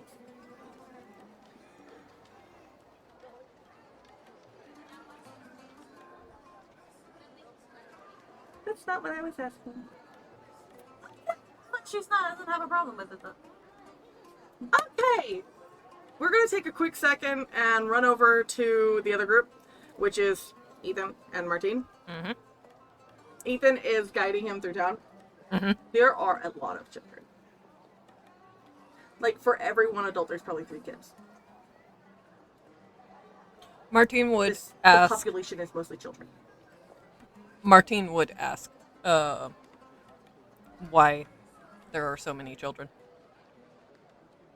Like, probably worded as, so there's a lot of kids here, like, a lot. What happened? Yeah. Well, you know. Because he's seen areas that have a lot of children and not a lot of adults, and most of them are war torn.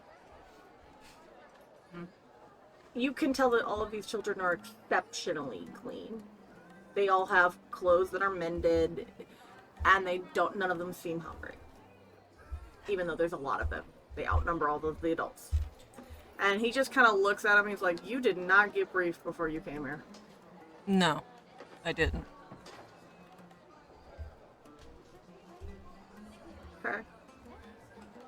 These are Roans. These are Roan children. And Roan, well, they usually don't live very long. The reason we have so many kids is, as of the last 9 years, they quit dying young. Come on, let's go.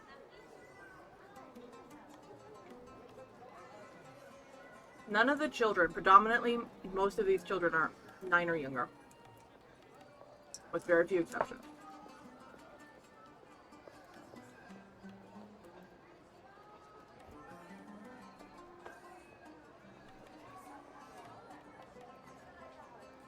Martine seems a little bothered by that answer, but it's not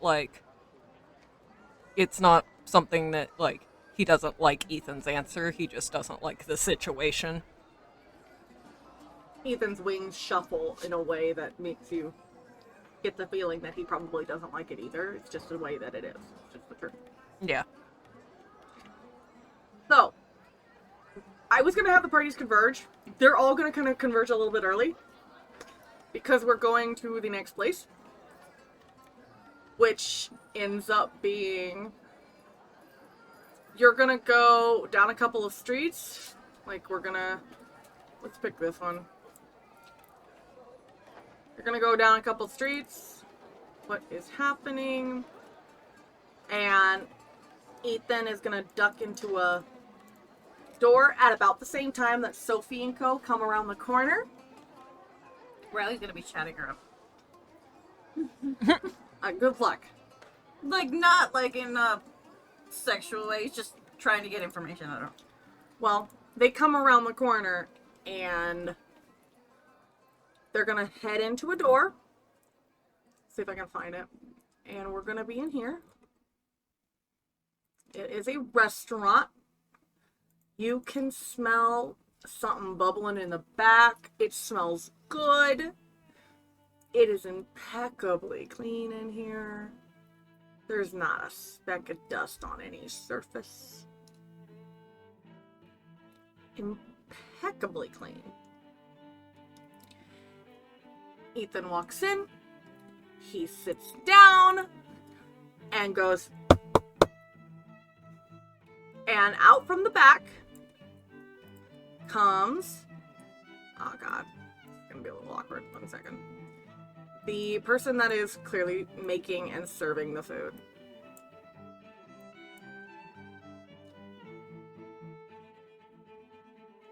And just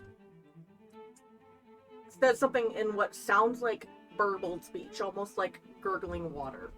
And Ethan responds to it in kind. And then nods and wanders back to the back. And Sophie goes up to the front and goes, Katya! No, it cut out. Katya! And there's just a ha from the back. I have some people that are willing to clean for food. I don't need anything cleaned, but they're willing to. I don't need anything cleaned. I think the blue one, if you don't feed her, she might shed on all of your stuff. What? I think she might shed on all of your things. Oh my god, there's so much hair. You might have it everywhere. It could get on everything. You better feed her really quick so she leaves. Sit down. Okay, I need to know what language is this being spoken in, because I need to know if It's in Tillean. Great. It's Martina's in the back, just like. But also, There is a lime green gelatinous cube going like this, and it seems to be leaving a pristine, sterile surface behind it as it slowly rotates around the building. Like a Roomba. Like a Roomba.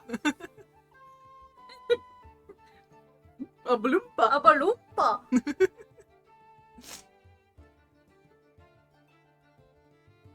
And if you sit down, the big bowl of food comes out for Croia first.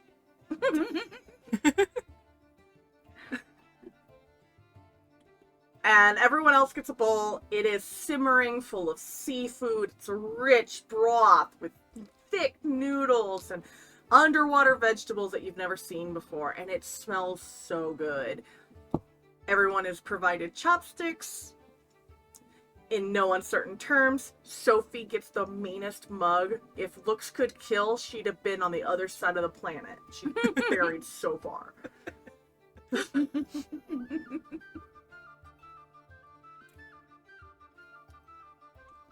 And you get to eat. So you have rations for the day. Yay, food. Theo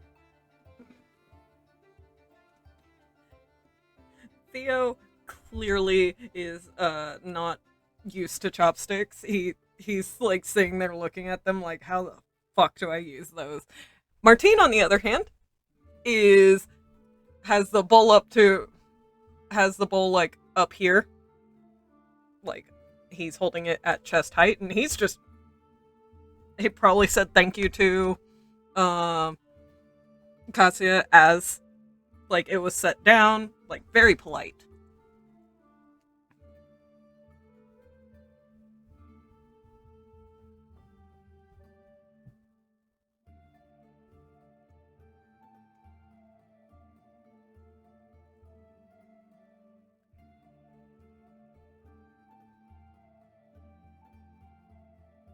The slime comes around with a spoon on top of it. It is a very clean spoon. It's a very clean spoon. It's a very happy little slime. It burbles and keeps walking. What a wonderful Roomba. What a wonderful Roomba. Really, also, he will, like, think, and honestly, he holds the chopsticks incorrectly before he's like, oh no, wait, not high elf.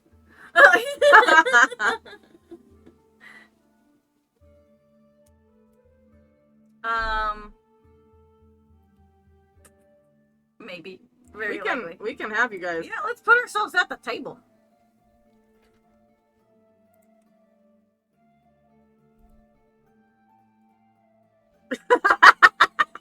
Also, in the back, whether you guys realize it or not, you can try to do some... Bastion is over here actually eating.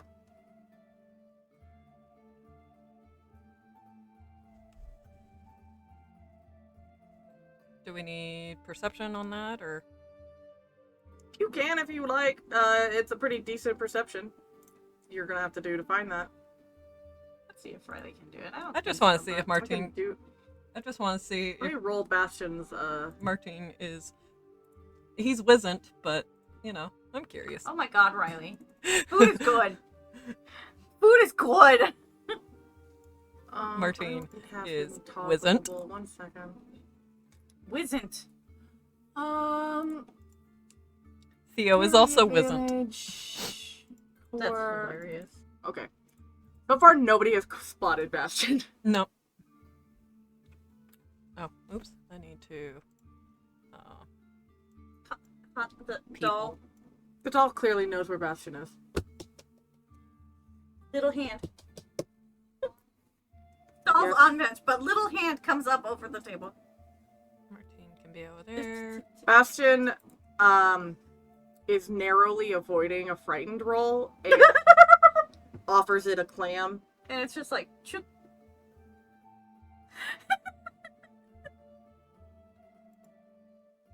There is. There it is. Just a crunch. There's no shell that comes back. No shell comes back. Just crunch. That is horrible. Horrifying. I think that Rivri can catch the doll's crunch.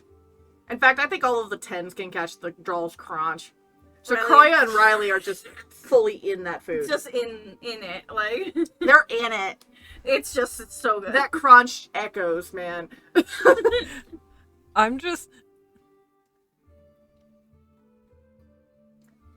And it's good. Also, it's just fire. It's just fire. And Martine- Like, Riley's like, this is great. I Martine haven't also. had flavor in like 50 years. I was just gonna say, like, Martine also didn't, like, he ate before he went to bed, but it's been several hours. What a monster. Yeah, but he also got, you know, smacked across the stomach by a monster, and it's been some hours, because it was the middle of the fucking night. Just assume that Ethan is here. And knowing her, she's probably sitting like right here, just like she's also eating. She's just like, fuck yeah. Hell yeah. And Ethan's not eating anything. So he ordered but didn't eat anything? Ethan didn't order for himself. Oh, okay. Yeah. Sophie's the one who ordered. She's eating. Yeah.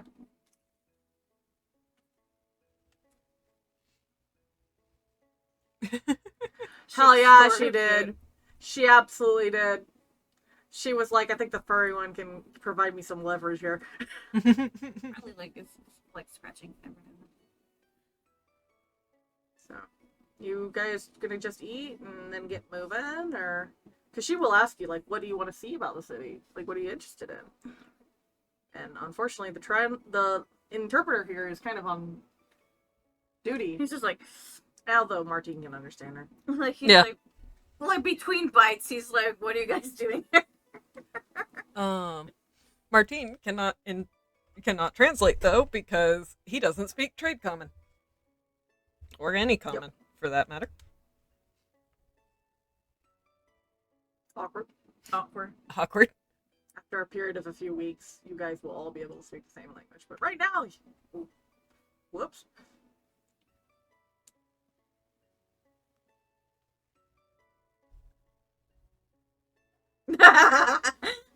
Before she gets to the bottom, the slime comes around with another full bowl.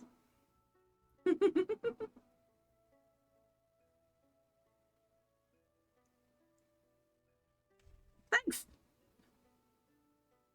It responds. It says thanks. It keeps moving.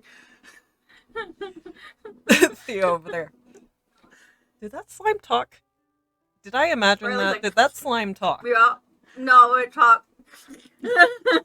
When Riley gets close to the bottom, the slime will come out with another bowl for Riley. Thanks, man. Here. It'll take the empty, and it'll be clean before it makes it back to the kitchen.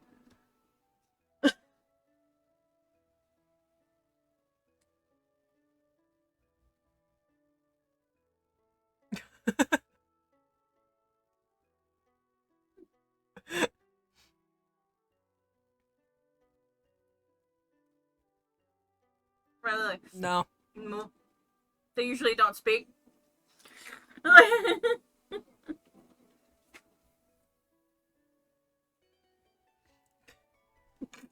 Martine has no idea what's going on. He knows he heard that slime talk, but like as far as he knows, that's normal. So he's just minding his business eating. A proper Mexican. Yeah. Riley is probably gonna look at Sophie and be like, I need to know where House of Parliament is and basically look up from it. Oh, I can take it there. Yeah. Okay, yeah. It's There's apparently a a working- ministerial building and the parliamentary building. Okay. I need to ask around there then. Okay. I also heard something about a lighthouse. Is it the big white one? The Oracle building? Is that what that is? It's an Oracle tower, yeah. Oh, It's where the Oracles live. you know, that makes sense. Anyway. Every time somebody gets close to a bottom, another bowl comes around. Riley probably only eats like, no, he eats 4. I was like, no, he eats 4. They're decent sized ramen balls, man. Martine only eats.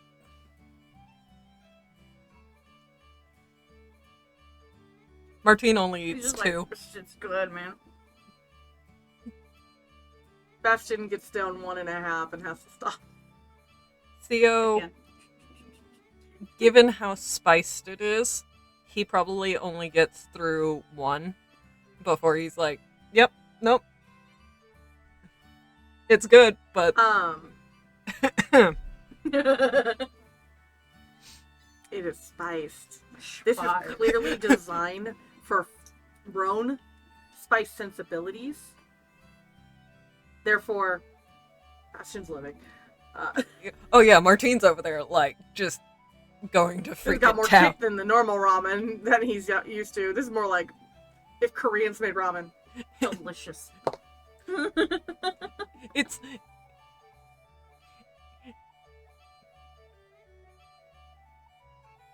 I didn't know it could hurt like this. I'm just picturing like this. I'm just picturing like this cross between ramen and paella. Yeah, a little bit, yeah. But because it's deep folk, you don't recognize any of the vegetables, but there's clearly like some veggies that are not from the land. Most of these all look to be deep sea vegetables. There's a lot of seafood in there. You're not 100% sure that the noodles are noodles. Now that you look at them again, Martine, they might be tentacles. Martine, They're delicious. like Martine has learned to not question his food. They don't move. They are clearly food, and if they're not noodles, they're dead. So. Yeah. They're delicious. It doesn't They go down great. It doesn't wiggle. It doesn't smell off.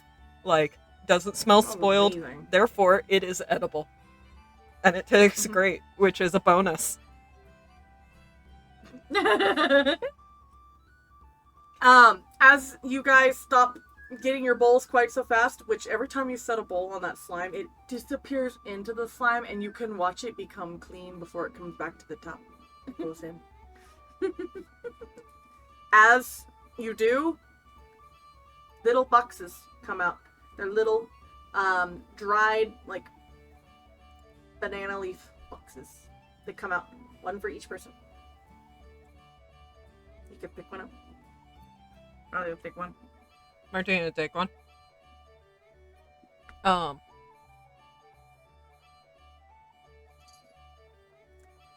They are mango mochi. You can smell the mango on them, but they're mochi. Bastion took 2. Well, no, Martine can't understand it. Riley, like, he grabs one. No. It's a palate cleanser. It's there to make it stop being spicy.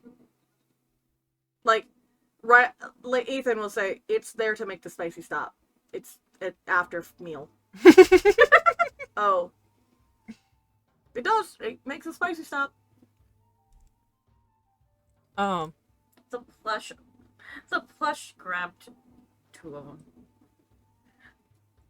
Like, it went. And it just vanishes under the table. You don't know where it went. Alright. So, eventually you guys are going to get done with all of your food, right? Yeah. Yes. And, Inside. like, all of your food is done. We've said no You've to the said slime. no to the slime. You've got your after dinner snacks. And you're heading toward the door, right? The cook comes out with a broom and is cleaning up what seems to be imperceptible purple hair. Aggravated about it. I need everybody to do a perception. Perception.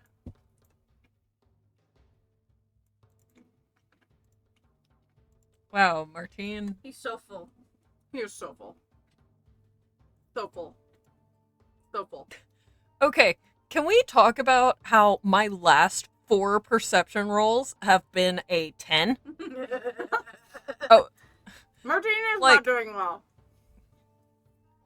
Distracted. like, I call bullshit roll 20.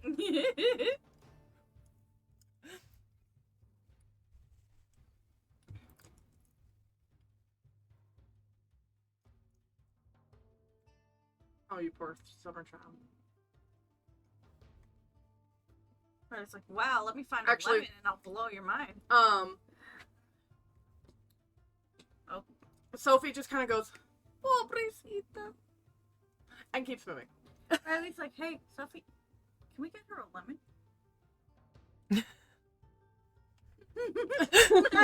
Sophie's always down for shenanigans.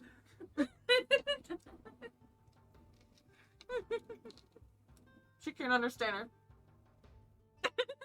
He's like, oh, I don't think she's gonna fall for it.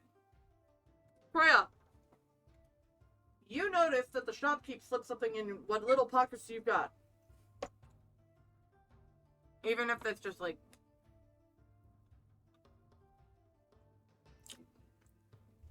Would you choose to investigate? You're the only one who passed the stealth. Sleight of hand, technically. It's a free meal ticket.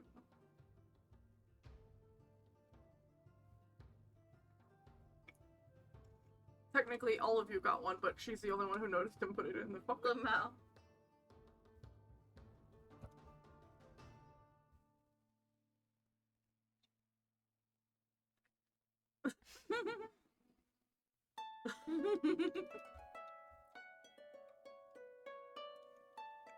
Bastion falls in behind you. We are on our Martine way. probably thanks Katsuya out as he's hanging out the door.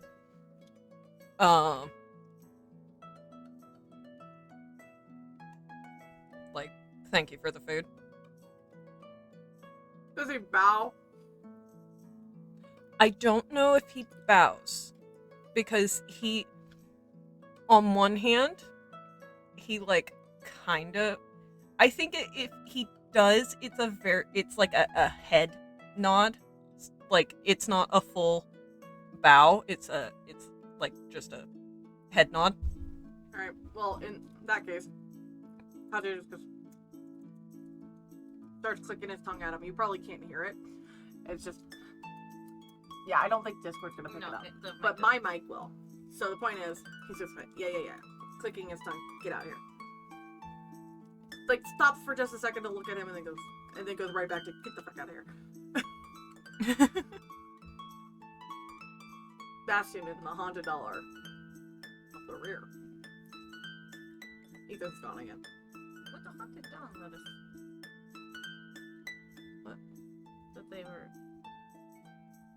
slipped something in pocket. Let's find out. I know what the perception they have to hit to notice. They noticed. They noticed. Okay. They noticed. They were not given one. No, they were just hanging there, just like.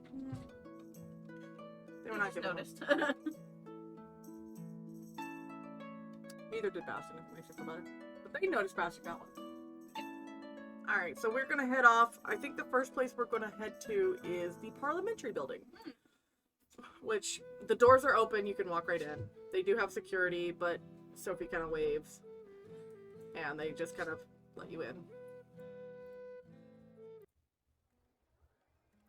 Big base. It's clearly an old theater that has been repurposed into a large parliamentary building. There's lots of different hallways that lead to what appear to be offices. There's a lot of people here. Yeah.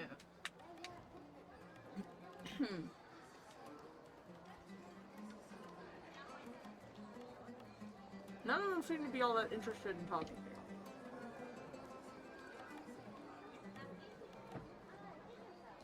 More perceptions, please. Perception. Disgrace. Evil is clear as the sky. Riley! Wow, Riley. Alright. I mean, That's a Theo good didn't do much better. Jeez.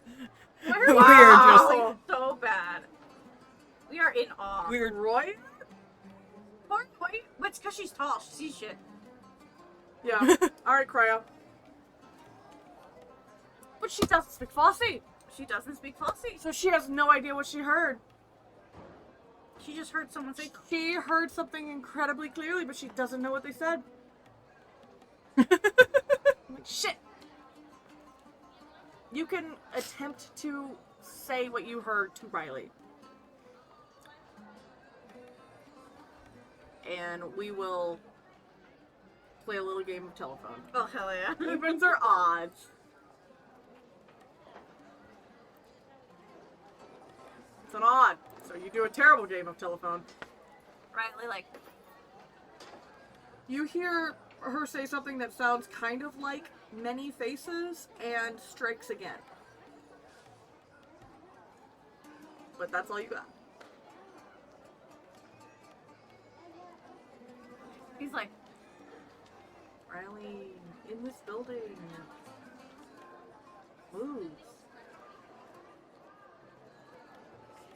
I don't think this is the place for me. He's just like, you know what? Sophie, where's the other building? I don't think this is the place. Are you okay? No, can I get out of here, actually? She looks at the other people. What? Are you, oh, the guy, he says he gotta go. I think he gotta poop. He's like, yeah, for sure, yeah. There's bathrooms on level 1. I gotta check work first. What? I gotta see where I work first. And it's not here. She looks at the rest of the group to see if they care whether they leave her immediately.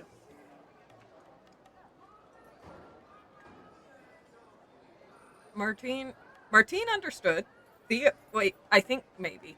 She only speaks Fossey, right? Sophie, yes. She only speaks Fossey. Okay, so Martine understands, Theo does not.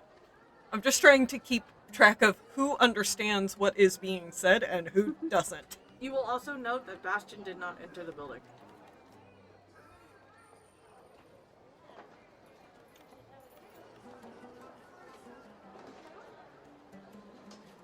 Oh. One arm behind his back.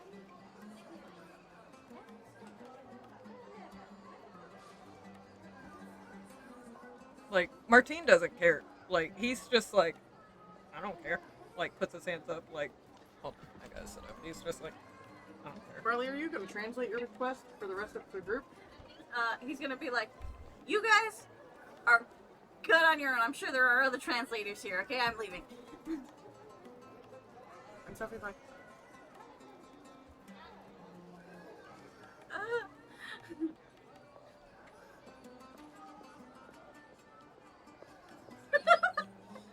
like, but you see, I have to find where I work, and this is not it. Like he is walking backwards. Like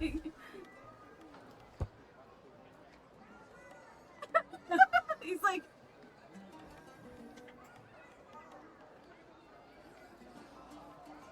Yeah, he's like, bye. He just leaves.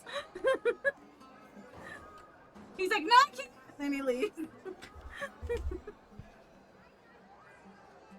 Grapple! Grapple! Contested grapple! Contested grapple! Oh boy, okay. You got this! Damn it, I won. Just barely. Scrub for the neck, you're not getting out. He struggles. Yes, he struggles very well. By just a little Martine's bit. just over here like, because he caught the part where Riley needed to leave, didn't catch anything that was in trade common, and he's just like, what the fuck is going on? Sophie seems confused. She keeps telling them in Fosse that if he's gotta poop, let him go poop. That seems mean. He's like, God fucking damn it. He's going to lie and say, like, I need to go to the bathroom and I need you to let me go, like, right now. The substance. The substance versus inside.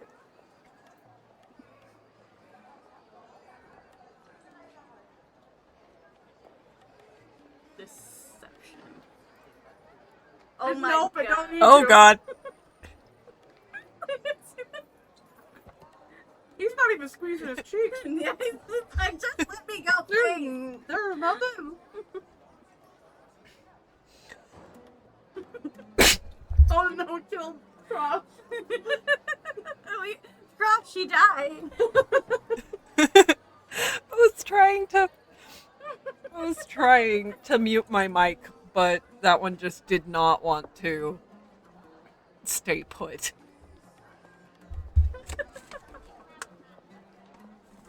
Also.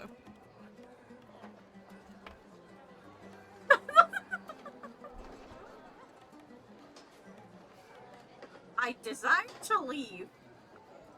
This place feels bad. It's like this place feels bad. I don't like it. I want to leave. How close is she holding Riley?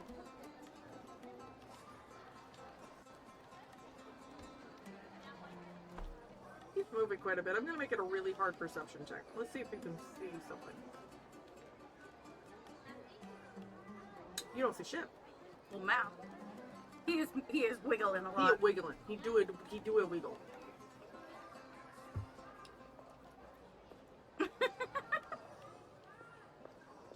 It's like, I already told you, this place feels bad.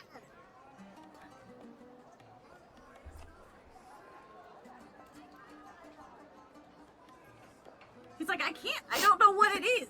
I don't know what's happening, but I don't like it, and I don't want to be in here. Deception versus insight.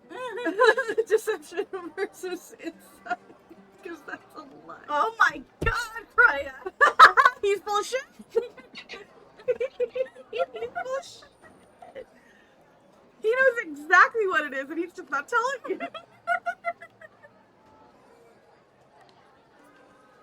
He's like, I'm older than you!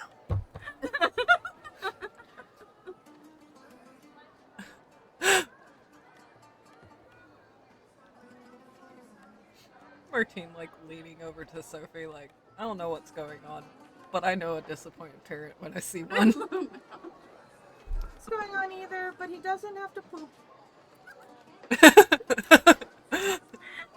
No, I don't think he does. Can he do it? Hold on.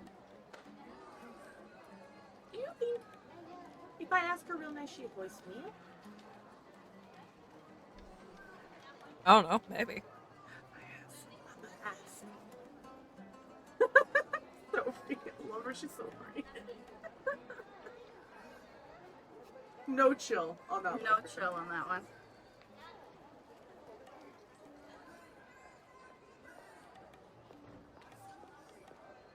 he ain't got nothing. He got nothing. He can do a free wiggle though, like He an has a actual free wiggle. athletics wiggle. Ooh, that one's good. He might just get free. He wiggles out. He hits the ground. He runs. The question is, did he disengage first? Oh god. Did he disengage or did she get an opportunity attack? Did she get an opportunity grab?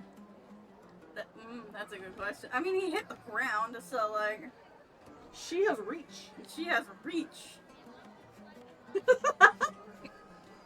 Yes. So he's doing that at disadvantage. So you want to roll a hit against his AC? It's pretty high. Yeah, roll. Yeah, you're grabbing him as an opportunity attack. I'm gonna have you roll a hit. Yeah, you got it. He's back in the fucking building.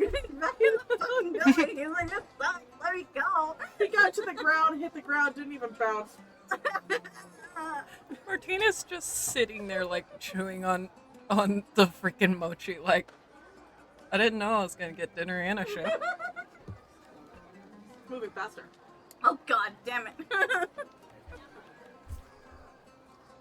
He's like, can't me just wanting you to let me go be enough? Yes, you will. I'll be outside. I just don't want to be in here. I told you, it feels awful and I don't like it. Why? You already know that.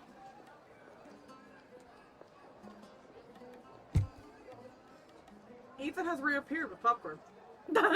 You share. He's like, I can't Mar- tell you why. He's like, if you let me go, I'll let you pet a teeny tiny dragon.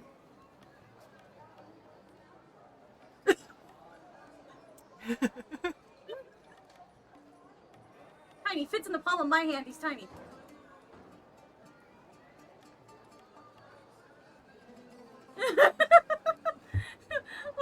like he's like, but it has to be outside. I mean, He runs.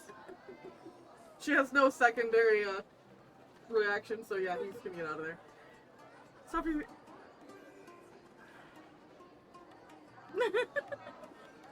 He's just here. Crunch, crunch. Aww. Sophie has gotten into the popcorn. So. They can head outside. And I don't have an outside to this building, but but imagine, put the embassy out of there. sure, for sure, we're back at the embassy. We're gonna pretend that's what we're looking for. In the fucking building again. This will be. We'll put Riley up there, being sketch as hell. Dude, he's still in this outfit, so we'll Yeah. get Riley sketch as hell. And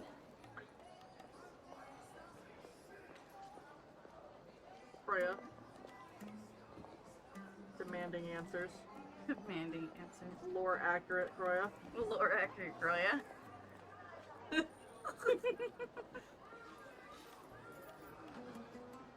Yeah, transparency. But, you know, for right now. It works.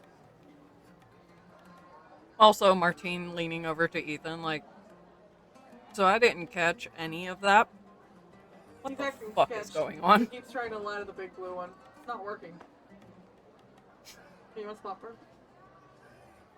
Absolutely.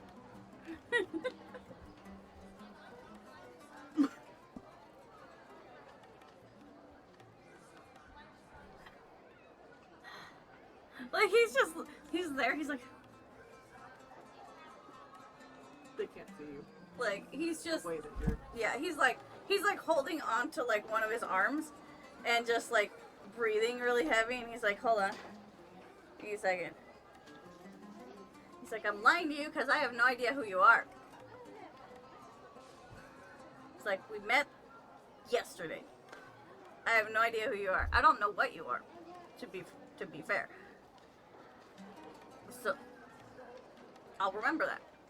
He's like, so, we don't know each other. Ethan has begun interpreting. He's like, so, I have no reason to believe anything that I tell you would be safe to tell you.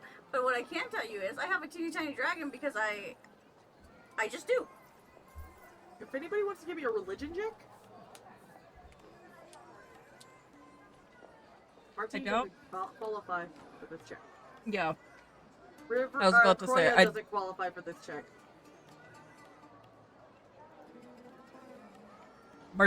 or Theo doesn't know a damn thing. Okay, so it looks like I the am only rolling person who like knows- shit today. happens. The only person who knows anything is Rivri. You're pretty sure he's one of them crazy dragon cult people.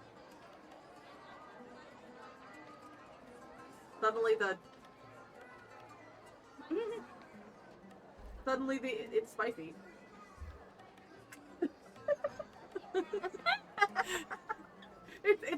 it's lime chili flavored.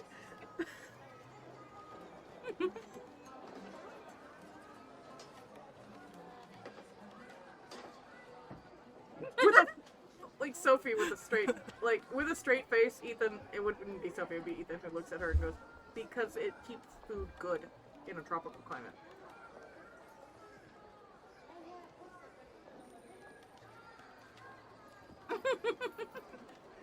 Martin You're gonna over need- here just having the absolute time of his life. If you want to eat stuff that isn't spicy, you're gonna need to find a way to breathe underwater, because you're not gonna get it on land.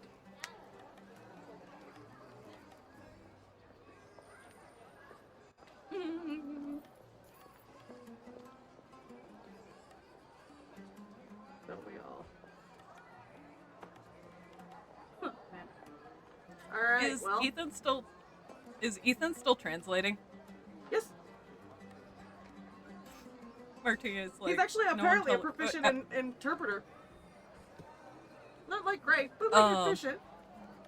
Not as finesse Like- as somebody who does it for a living, but he's not bad. After the food doesn't try to eat you back, Martin over there. No one tell her about pineapple.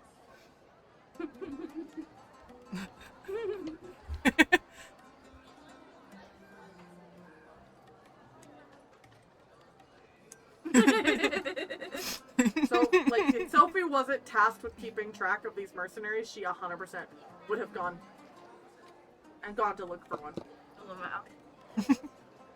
But Riley does. He reaches into like a bag that he's got like right here on his side, and you hear about ow, ow. Come here, fuck. He grabs something, and he just like he holds. Hold on, it's like this teeny tiny little thing, like teeny tiny little like brown drake, and he holds it like this.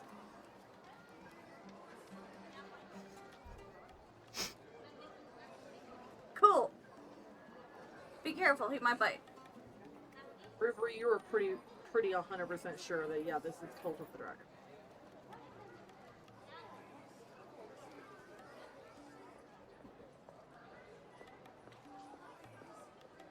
Martin leaning over to Ethan like, is that actually a dragon?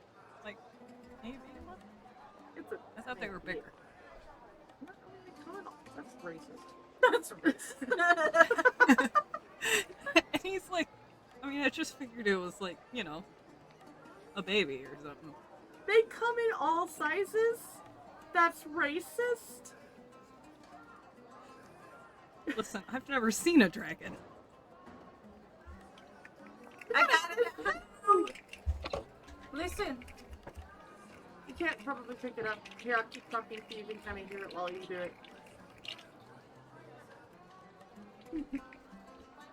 it's a couple of you. It was the Yeah, first time I- we went together.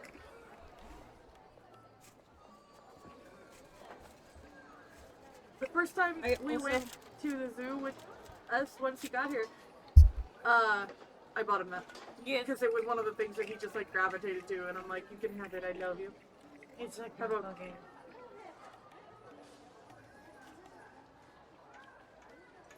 It's great because it's like large and makes good noises. It makes good noises.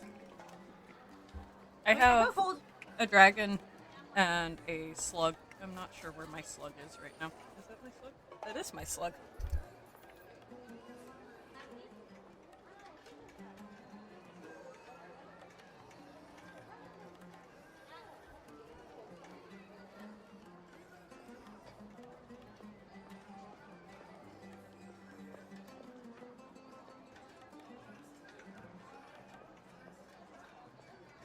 Sophie's just like, this thing's really stressful. Like, really, really stressful. Like, really stressful. Why don't we go to the master building instead, okay? Yeah, please. Right? Like, you want to pet him? Yeah, she takes this thing in both hands and it wiggles and can't get out. Like, this girl is strong, and you can tell it. She just. Bellissimo. And hands him back. He like holds it like this and That was completely. like honestly. Well, it didn't get really much of a chance. It was kind of bewildered by all that Latin love. She is gonna take you to 102 Rue de la Fontaine, the parliamentary building. I thought we And, just left parliamentary. Or, the ministerial building. You're right. There's significantly fewer people here. Doors are not open. And she's like, I don't know why you would have business in there. He's like, well, Like he goes through like his paperwork because I'm sure he's got like signature of whoever hired him. Mhm. He's like, I'm looking for whoever this signature is. go look at it. Looks up. Ethan's got against you. Like, Yeah. They're away. Spoken. They just get away sometimes. is there a way to like summon him? Not without a favor, and I'm not doing No, that. that's not that. No.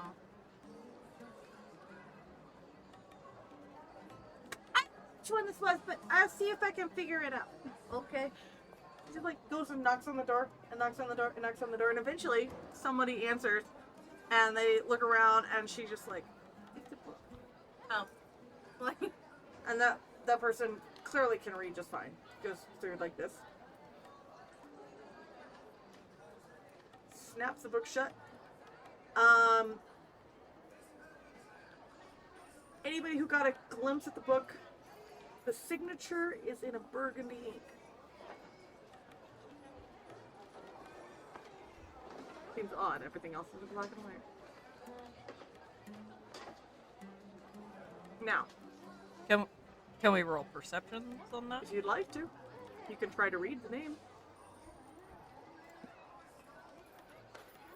Anybody taller than I've Riley, been which I rolled. think is everyone. Yeah. The taller you are, the better chance you have I've been- actually. I've been rolling like shit, but I'll let you take the. Theo didn't see nothing. I'll let you take the 15 on Martine. Rivri, for only ever so slightly taller than him, you can see pretty well. You see a beautiful flourish. It's hard to mistake, or it's like hard to distinguish each line, even though you have a very high perception, so you can see the signature. It does look like mostly scribbles. It kind of goes, and then there's more scribbles. It doesn't appear to be in your language. The letters don't even look familiar. It's a lot of flourish. Gorgeous. Gorgeous. Croia and Martine. Croia, you would recognize that as an L and a K. And Martine, you'd recognize that it's all over your freaking lawyer firms. Every single time you've ever Yeah. signed a form, it was on there. Yep. So, while Rivri can see it in excruciating detail, she cannot read it. Look pretty. It's a beautiful signature. Whoever it is knows their way around a pen. If you have any familiarity with calligraphy, this is a beautiful signature. Whoever it is, Theo has didn't see a perfectly- damn thing. Like perfectly steady hands. Because there were children trying to pet the dog. Dog. Yes, he's Somebody is attempting to ride a dog. Yeah, he's like, please don't do that. Like, he's old. Please He's don't old, do please that. Don't do that. Like he doesn't even mind that the kids are like trying to play with tips. What he does care about is that they don't hurt tips. Yeah, they're very overzealous. They're children. Yes. So, Riley will be able to disappear into this building, and we're not going to see him for a while. But everyone else is denied entry, even with your visas.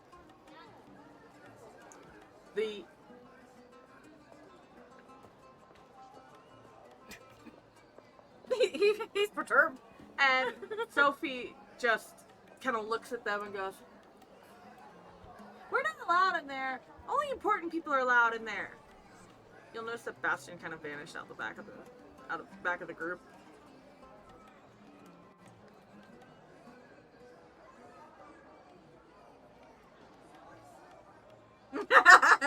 Ethan, we're not allowed in there. I'm allowed in there. She's not allowed in there. Y'all are not allowed in there. You have to prove that you are a true ally to the country before you're going to be allowed in there. It's high security, you understand?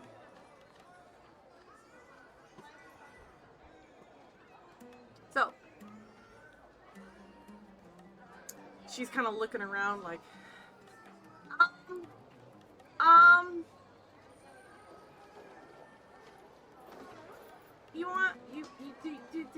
do you want to go see the Oracle Tower? It's cool.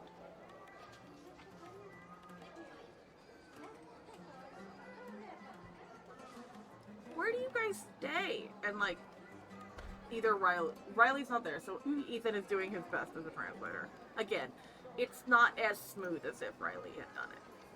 There are some clearly like Google Translate of it all. We're doing our best here.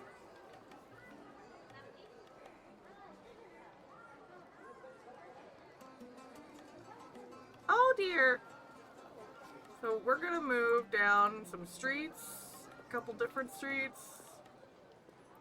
You know, all the way out toward the bay.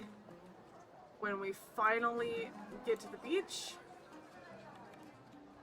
And if you look out across the beach, you can see the Oracle Tower in the distance. There's a long pathway that will take you over there.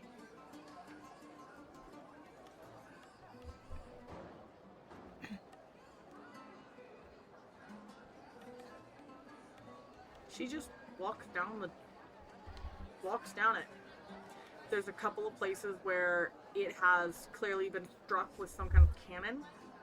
There are missing pieces in the bridge. She walks without a shred of hesitation, and the moment her foot should have gone through, instead of hitting air, she hits electric blue magic. And just keeps walking.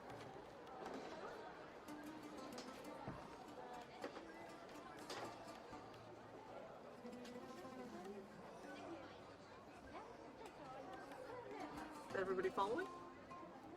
Martine follows, mostly because, he doesn't know what is going on. He can understand while Sophie and Ethan are talking, and when Ethan translates, he gets the gist of what's going on. Theo's bringing up the rear. Well, once we get in there, you are going to hear bum, bum, bum, bum. And then a chorus of Inda Baningi. Inda Baningi. Baningi. Everywhere around you are like preteen boys. It's just a bunch of preteen boys. One of them appears to be playing Fortnite.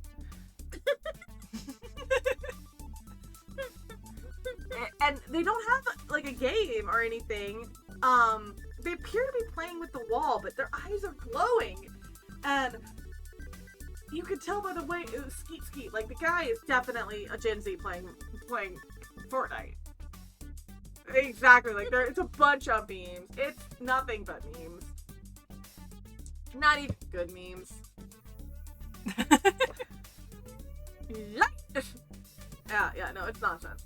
And Yeah, it's like a whole bunch of stupid fucking memes. It is, the whole place is brain rot. In fact, you keep hearing the echo of brain rot, brain rot, brain rot. Oh yeah, these oracles are the real deal. They're seeing into the future, but at what cost?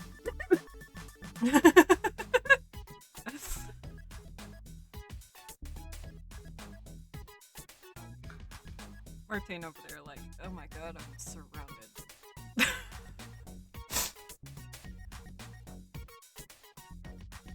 Yeah, there's Are You Winning, Son? And there's a bullshit, let's go!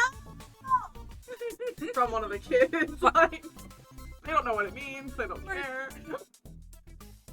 Martine over here like, who left these children unsupervised? That'd be me. Why do you ask? Let me... Behind you, sweeping the floor. Yep. Behind you, sweeping the floor, in the most boring outfit ever. Glazed over, clearly no sight in those eyes, but still sweeping the floor with a decent amount of success. Maximilian Spencer. Martine also kind of whipped around because he knows that voice too. Anyone who hears Max hears them in their native language.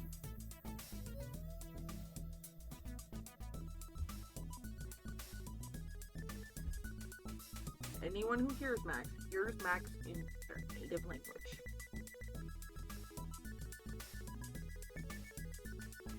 What can I do you for? The accent is still there in every native language.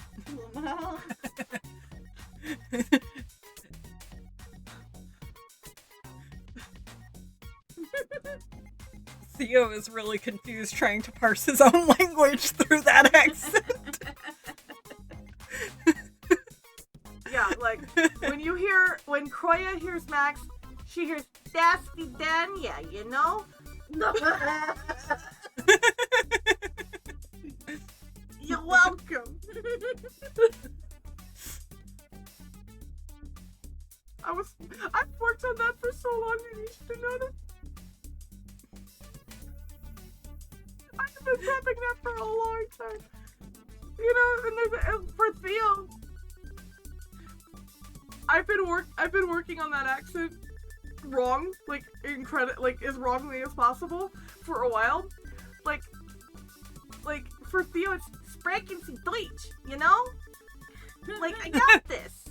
Got this.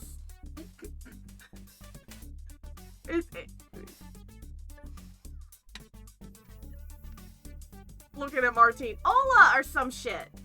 Or some shit. And see, Martine is so used to Max that he's like, or some shit, you know. Yeah, he just hears it the normal way. Ola or some shit. Konnichiwa! Stop!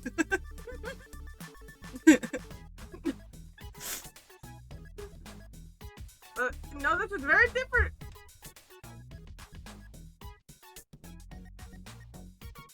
Oh yeah, they're all bad too, and that's my favorite part, is they're all bad. Banjur!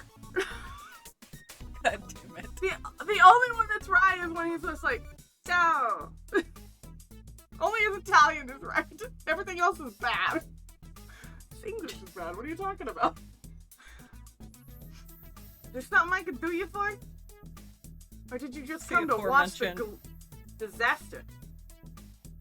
See aforementioned content warning, Max. Max. I love Max. He's always fun. He's great. I love him.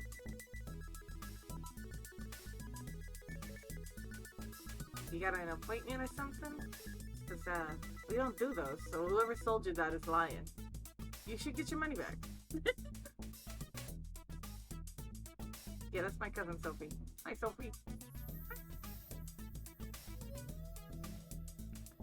She didn't know where to take it, did she?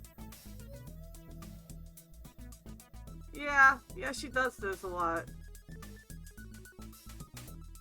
Oh, you gotta know where to be? Can you breathe underwater? Not yet. Okay, got that. Don't worry about it.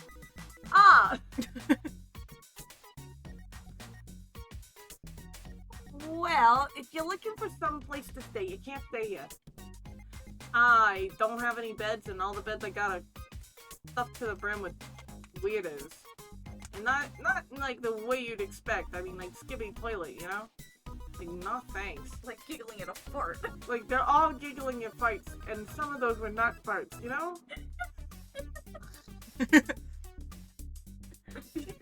Yeah. The worst part is, they're oracles, so they'll all start giggling and then the shard happens.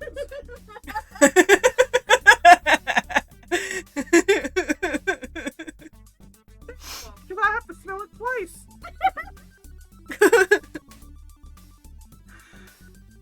He's delivering this with a straight face. I just can't.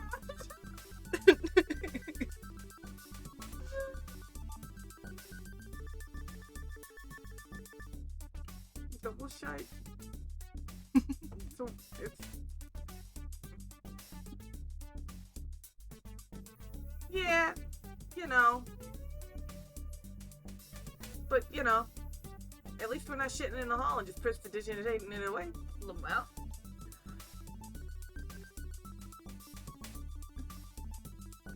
Yeah, unfortunately. We don't talk about plot holes. Nobody brings their plot holes to the barbecue. Nobody asked, you know?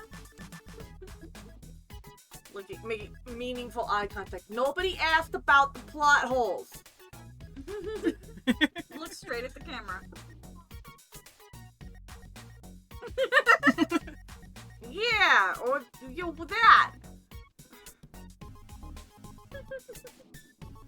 You guys don't have any place to stay? You know the sun's starting to set, right? Well, yeah, it's crazy how the day went so fast.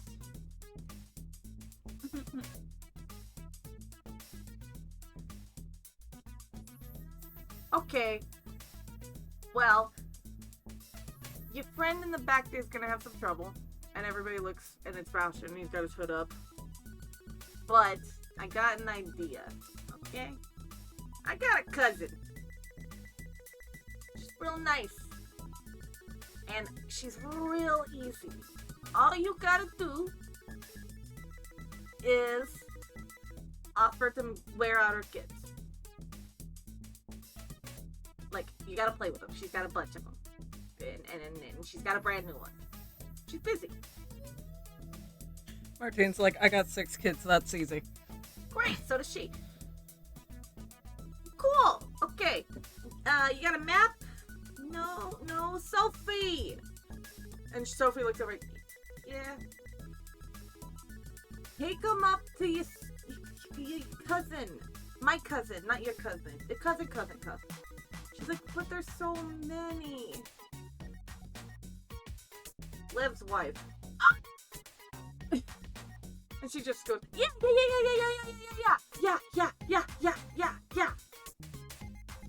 And she is off like a rocket. She knows where she's going.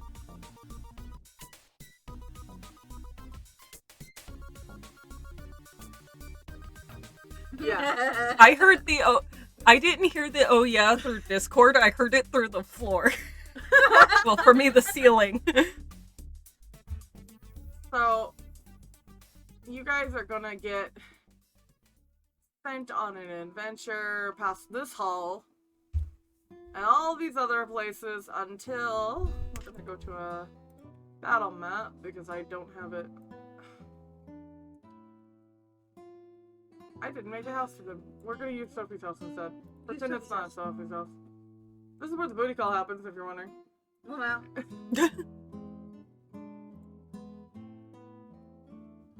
As you walk in the front door, there are a lot of kids here. A lot of kids. Can I get a perception? I know, I asked for a lot of perceptions, but there's a lot of shit to see. Lots to perceive. Oops, I rolled that twice. Oh wait, no I didn't. Theo was the last one to roll. is Bastion? Theo still doesn't see a Bastion's damn with thing. Alright. But he's not going in. Wow, sees Martine nothing. saw absolutely nothing. He was Yeah, not well- paying attention at all. Like, the other ones... Nothing. None. So anything over a 10, there's a lot of kids. Anything over a 15, all of these kids, when they get in the light, have an eggplant sheen in their hair. Now,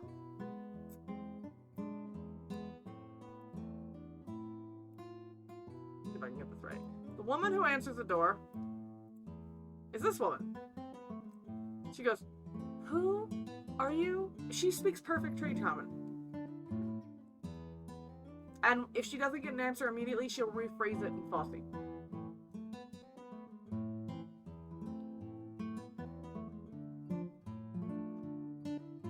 Excuse me? And Sophie goes, And "I need help." Martine might speak up from the back because he kind of recognizes Celia a little bit. Like, she looks different, but not enough. And he's like, we don't have a place to stay. Max sent us. Oh, she cusses in a language none of you have ever heard. But you are pretty sure somebody's ancestors just bit the big one again. She cusses. She's like, "You'll all have to sleep in the floor, I'm sorry." He's got to quit doing this. He's got to quit doing this. He's got to quit doing this. Bastion is not here.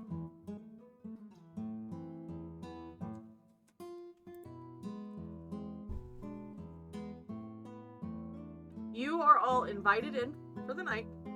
There's lots of she offers you pillows, blankets. She just doesn't have any more beds.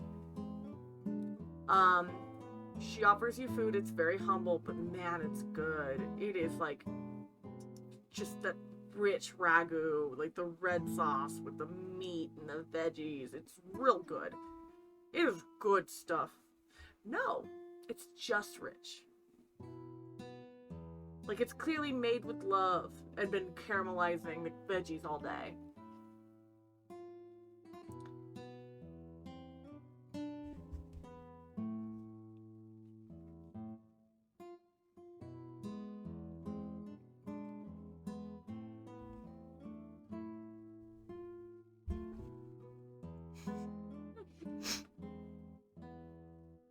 So, everybody settles in. You probably are exhausted, so you're gonna lay down to sleep for the night. And when you do, the door opens, and somebody walks in, and immediately sits down because, wow, it's been a long goddamn day. His wife walks over with some food, kisses him, hands him a plate, pets his hair. This is a man with the same... It seems to be the replacement for brown hair around here. It's more of a purpley color. He and his wife both have it. He has piercing golden eyes and a strong jaw. And he is confused. Celia, why are these people here? It's in Fossey. She goes, "Max sent him." Again.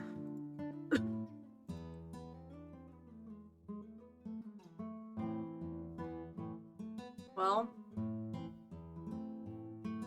did you feed them? Of course I fed them. Insulted. Of course I fed them. It's like, good. I'm exhausted.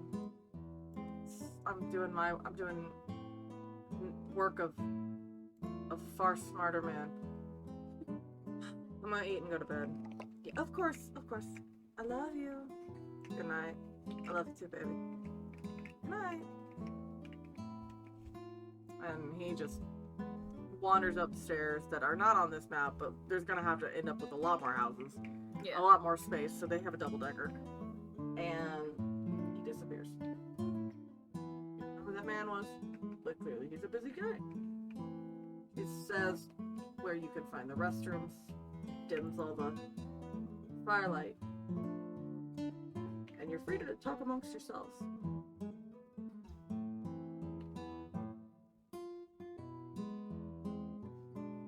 I do think that Martine tells Celia, like, I have 6 kids. Max mentioned you might need help.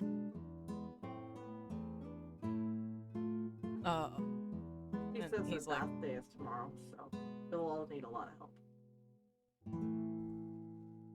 and he'd just ask what that was. Like, what is bath day? Bath day? It's wash day. And he's like, I'm not from around here. Oh, Roan. It's more of a thing that we've come up with here in Tillean. It makes it easier for all the different orphans. We all do wash day on the same day, and you wash all your own children, and then you just start grabbing 3 children and get them washed. So, And it's he'd kind of say, a whole ordeal. I noticed all of the kids were clean and had what looked like fresh clothes, Yeah, more or less. she will pull out a basket that she keeps near the door. I have them organized by size. Well, like age I think they should be for. Some of the ladies in the neighborhood, we kind of all got around trying to figure it out. We have a lot of clothes, and we wash them and put them in a fresh set of clothes, and then take their old set of clothes and wash it and mend it and put it in the box. And it's not Efficient. perfect, but it's what we can do. There's just not enough of us to make up for all of them. Fair enough. There never is enough adults. Never has been my entire life. We do what we can. I didn't even know it was weird until all the mercenaries kept looking at us weird. And he's like, you do what you gotta do. Yeah. Y'all have a good night. You do. And if nobody says anything, she will head upstairs.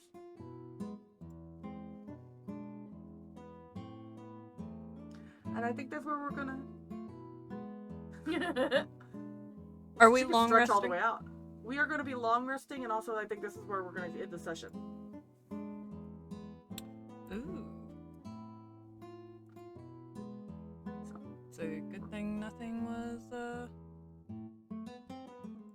spent.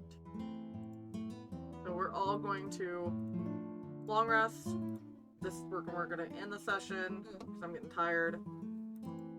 See any yawns. I think that's it.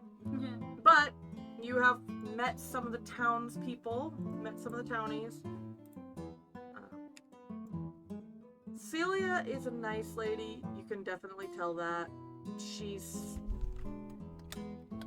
probably not as suspicious as she needs to be, but that seems to be a trend among most Roan. And it doesn't seem to be naivete. They're not naive to the possibilities of what could happen if you welcome a stranger into your home. They just do it anyway. These people are very friendly. They're all very young. For having 6 kids, she looks like she's probably only 25 or 26. But they're all clearly hers.